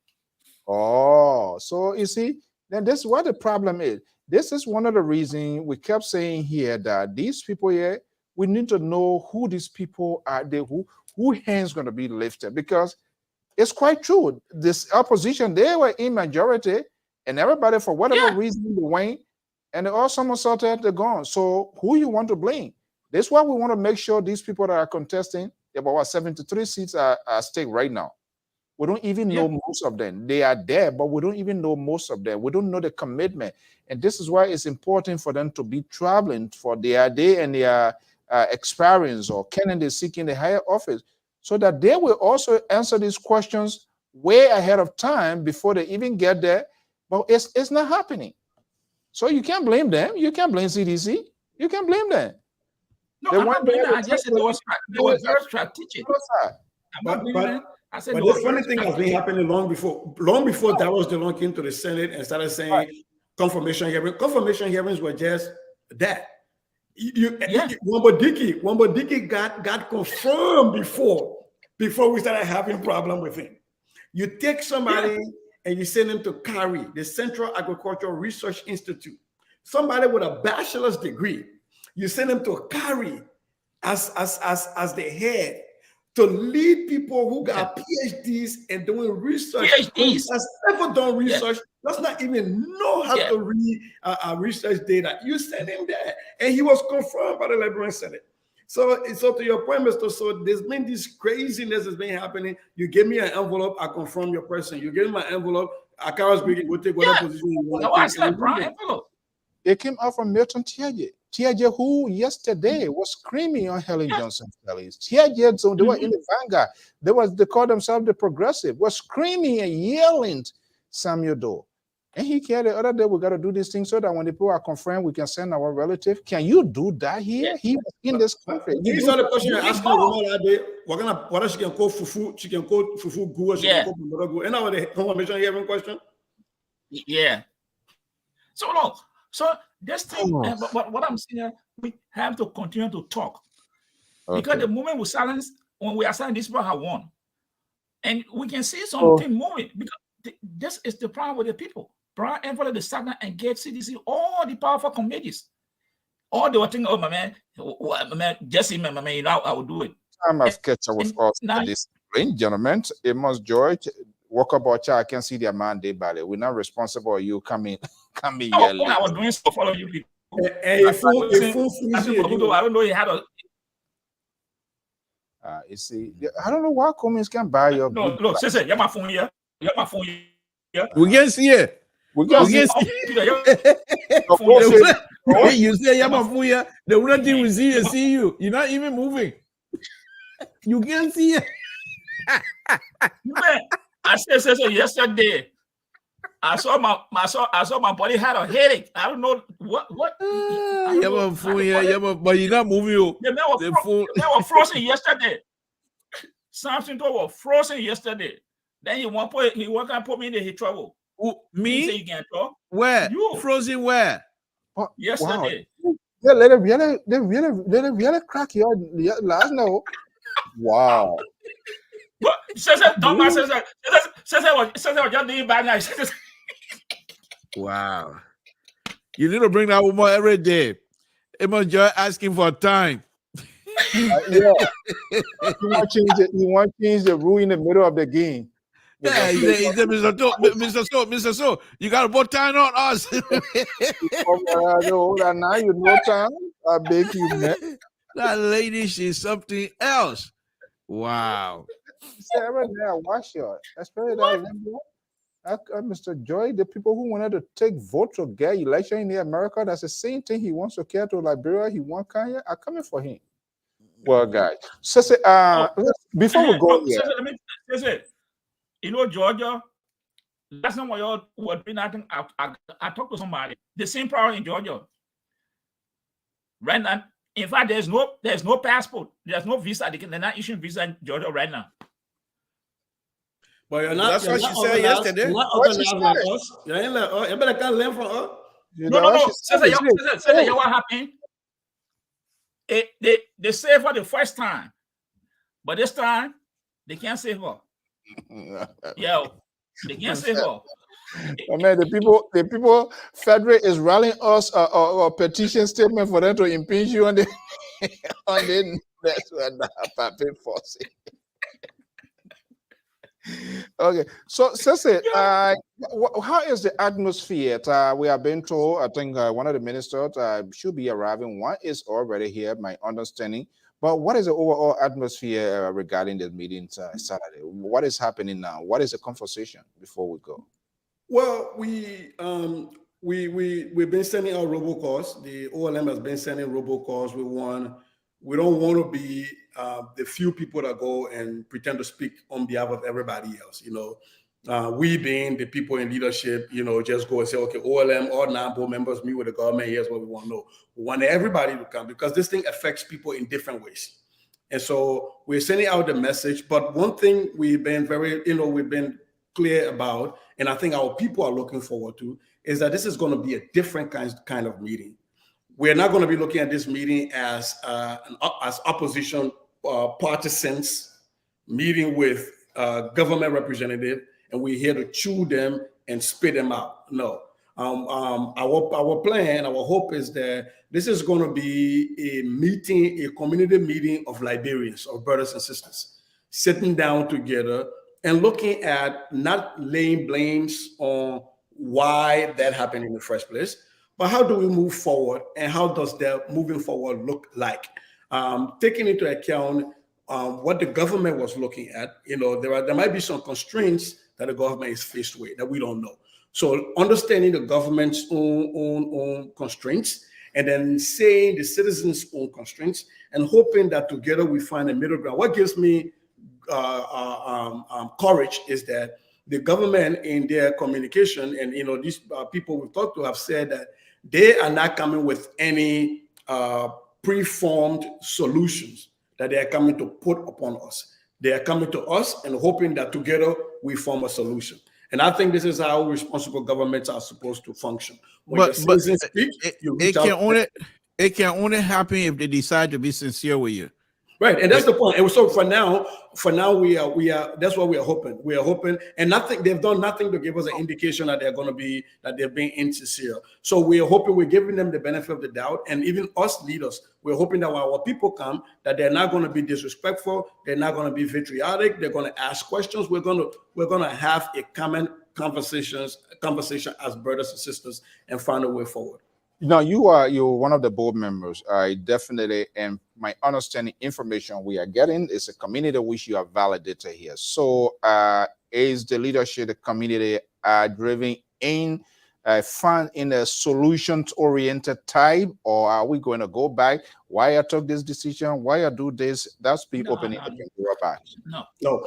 We are heavily focused on the solution. We're heavily focused on the solution. As a matter of fact, I think, Sese, what you guys also need to take into consideration is this is CDC, and there are seditions here that if they get hold and get involved, they will first of all try to muddy the water, and then make these people to say, if you cooperate, consider you guys or consider that whole area of opposition terrain, and thereby coming in with all the politics and everything else.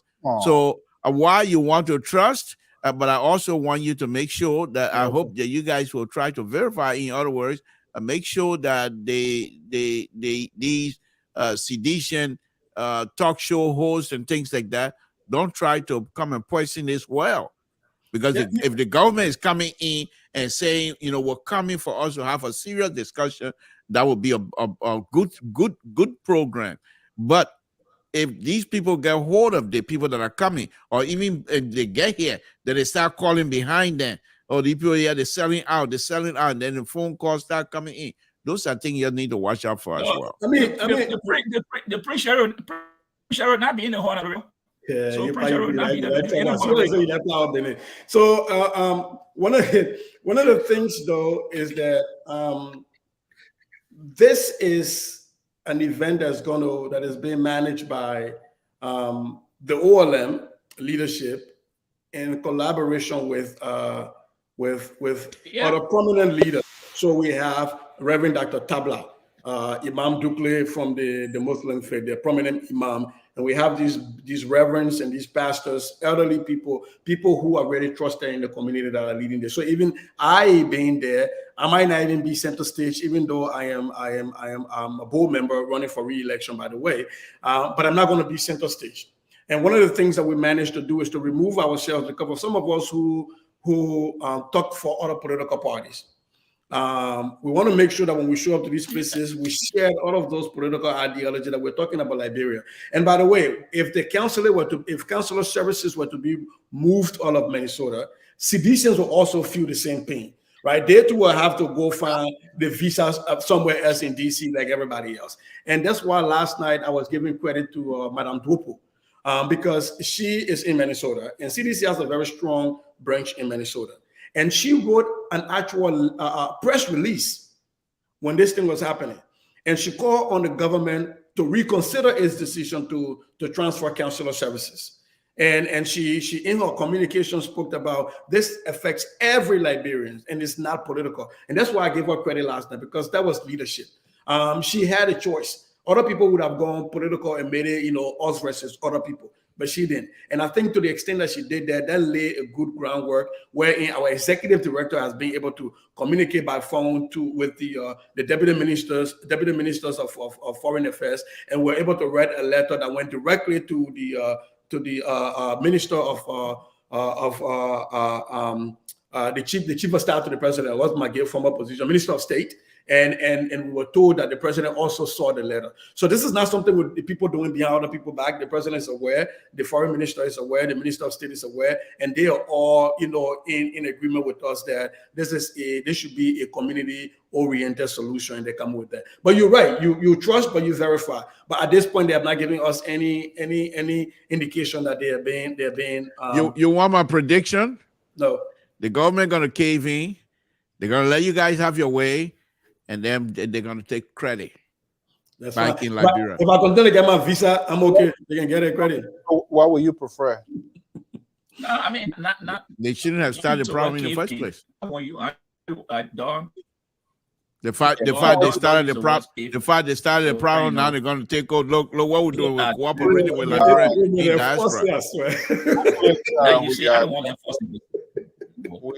We are working behind the scene. Hopefully, yeah. So, but I want us to be good. Tomorrow is Thursday.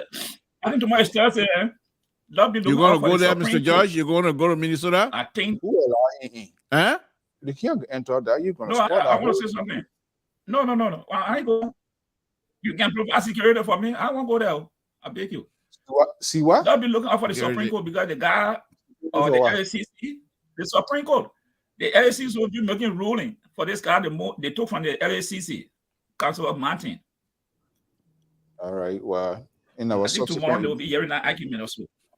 Subsequent edition will do that. Okay. Well, guys, anybody final thoughts before we go?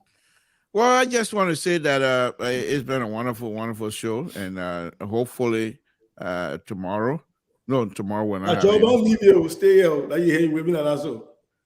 Friday, hopefully we'll have another one where all the ladies will be here, and we're gonna have a discussion. Both work. That will be we can have. How should I get the migraine? Not Friday, but I'm thinking because what I'm hearing now, the conference is Saturday at 5 to 7:30. That's so. By the way, are we going to have show on Friday? Yes, we will. Where you be at? That's not your business. You paying somebody where you can ask them what they will be. You don't pay nobody with why you want to know what it will be. They're too old man there, Mr. Stone. But what I'm looking forward to, real quick, my closing before Pat George leaves. I'm looking forward to the government giving us update on the investigation on the cache of arms and ammunition, and now that the ANC through the partnership with the Liberia National Police and foreign agencies have arrested their criminal, that they now can start their internal investigation now and try to let us know what were the lapses in their own system that led to somebody stealing $70,000 from them. Where is Jonathan Dolake? Okay, says good night. You see that the ANC people, when you talk about that 70,000, then they run away. Bye-bye, go. Now, why I'm talking to not leave there, I'm really talking. Okay. Good night, Mr. Soul. Yeah. Good night. I'm hoping those because Deputy Minister of Foreign Affairs, so that wants to get out of their comfort zone. Hopefully, they face our microphone. Then we will ask some of those questions. I know you guys want to be smoking a peace pipe to stabilize the conversation, but I hope that the grand one Minister Sawyer, I don't know his full name. I think one of the deputy minister is part of that delegation, according to our understanding. There is a question here. Isn't the late Dr. Cassell's funeral this weekend also? Yes, yeah. So a lot of things taking place this weekend. Ben Cassett, very close, we were very close friend, brother. I've been reaching out with the family, but it's too much. I can say for now because man, Mazola will be occupied with another event. These things, in as much is a public figure, but you gotta get concerned. You can't just get there and go throw something. We've been talking behind the scene a lot, but we didn't come to a terminal agreement. So it is where it is until the Minnesota on kick up. So I might be jumping there. Mazola gonna be in Philly there, but we'll see how it plays out. Whatever the case be. But not a liberal flap to Hey, you are hosting community, you can go host the other one. No, so where is Ambassador Boyka? Can you talk to, even though you say you don't know them, will we have access to him this time around? I don't know these people. But Koto Balayan here. Why you keep mocking my pap? The papa already told you Koto Ray here. Or call Josh Lobo. Maybe he will bring it papa. Just ask something to, I don't have time for that. Say something to praise and glorify George Lobo to come. George Lobo never call it, so he play here, he pays, so he can. Yeah, George Lobo scared. George Lobo scared of the caliber of people that we have on the net. I want to speak like CDC. I want to speak like CDC. If I want to say, what would be the perfect adjective? Words combined, two adjectives together. They're very smart though, because to be able to put two words together and form an adjective that, even though it not good English, but they still put it out there. If you are mocking CDC and they can't attack you democratically, we cannot defend you democratically. So all right. Okay, guys. All right. Okay. Thank you, Mr. So good night, folks. Yeah, but yeah. Okay, well, folks, in Radio Land, Frederick, unfortunately, I'm not sure we're going to be there, but what I can tell you for sure, we will bring you the coverage from Minnesota with the government of Liberia and that of OLM. In the meanwhile, if there's anything that could twist the wheel around, we're anticipating an event at Dr. Casselt's funeral, but again, a lot of things involved. So we want to thank you so much for your time, your interactions, your tweet. If this is the first time, we say you are wholeheartedly welcome. This is the Liberia Public Radio, where we allow views and opinions expressed freely, but also bear immense civility. Respect for one another is key. It is very vital to enter this process that we find ourselves in, and that's the only way we can get Liberia out. If you are here, you just saw the promo here. You're having your family reunion, conventions, graduations, baby showers, anything memorable for that matter. You want to get it out there, let us know. It doesn't matter where you are, where we at. We will find a way. Know when there's no wait. Until then, I'm Afonso Zianso, on behalf of the entire crew, the panelists, we say thank you so much. We are off tomorrow. Join us Friday. The panelists will be right back here with our ladies. Have a pleasant evening. Bye-bye.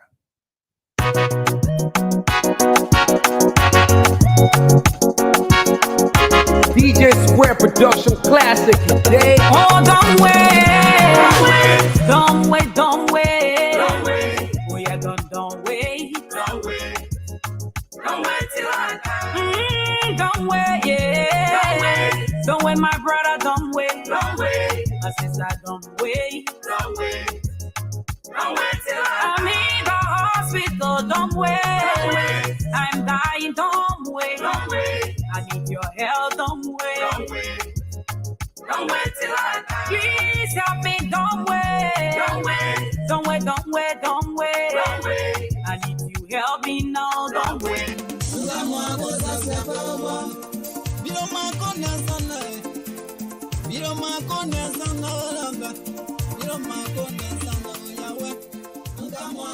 Do you want to share your events with the world? Why not contact us? We are Liberia Public Radio, LPR. We are the specialists in advertisements, commercials, radio and TV services. We have the professionals that can help you sell your products and provide live coverage of all events, such as weddings, conventions, graduations, reunions, anniversaries, sports, birthdays, baby showers, religious activities, funerals, and many more. Take your phone right now and call any of the following numbers: 682-433-8802, 267-648-6089, 484-786-3337, or 916-533-2048. Our customer service representatives are waiting to take your calls and give you the needed assistance. It is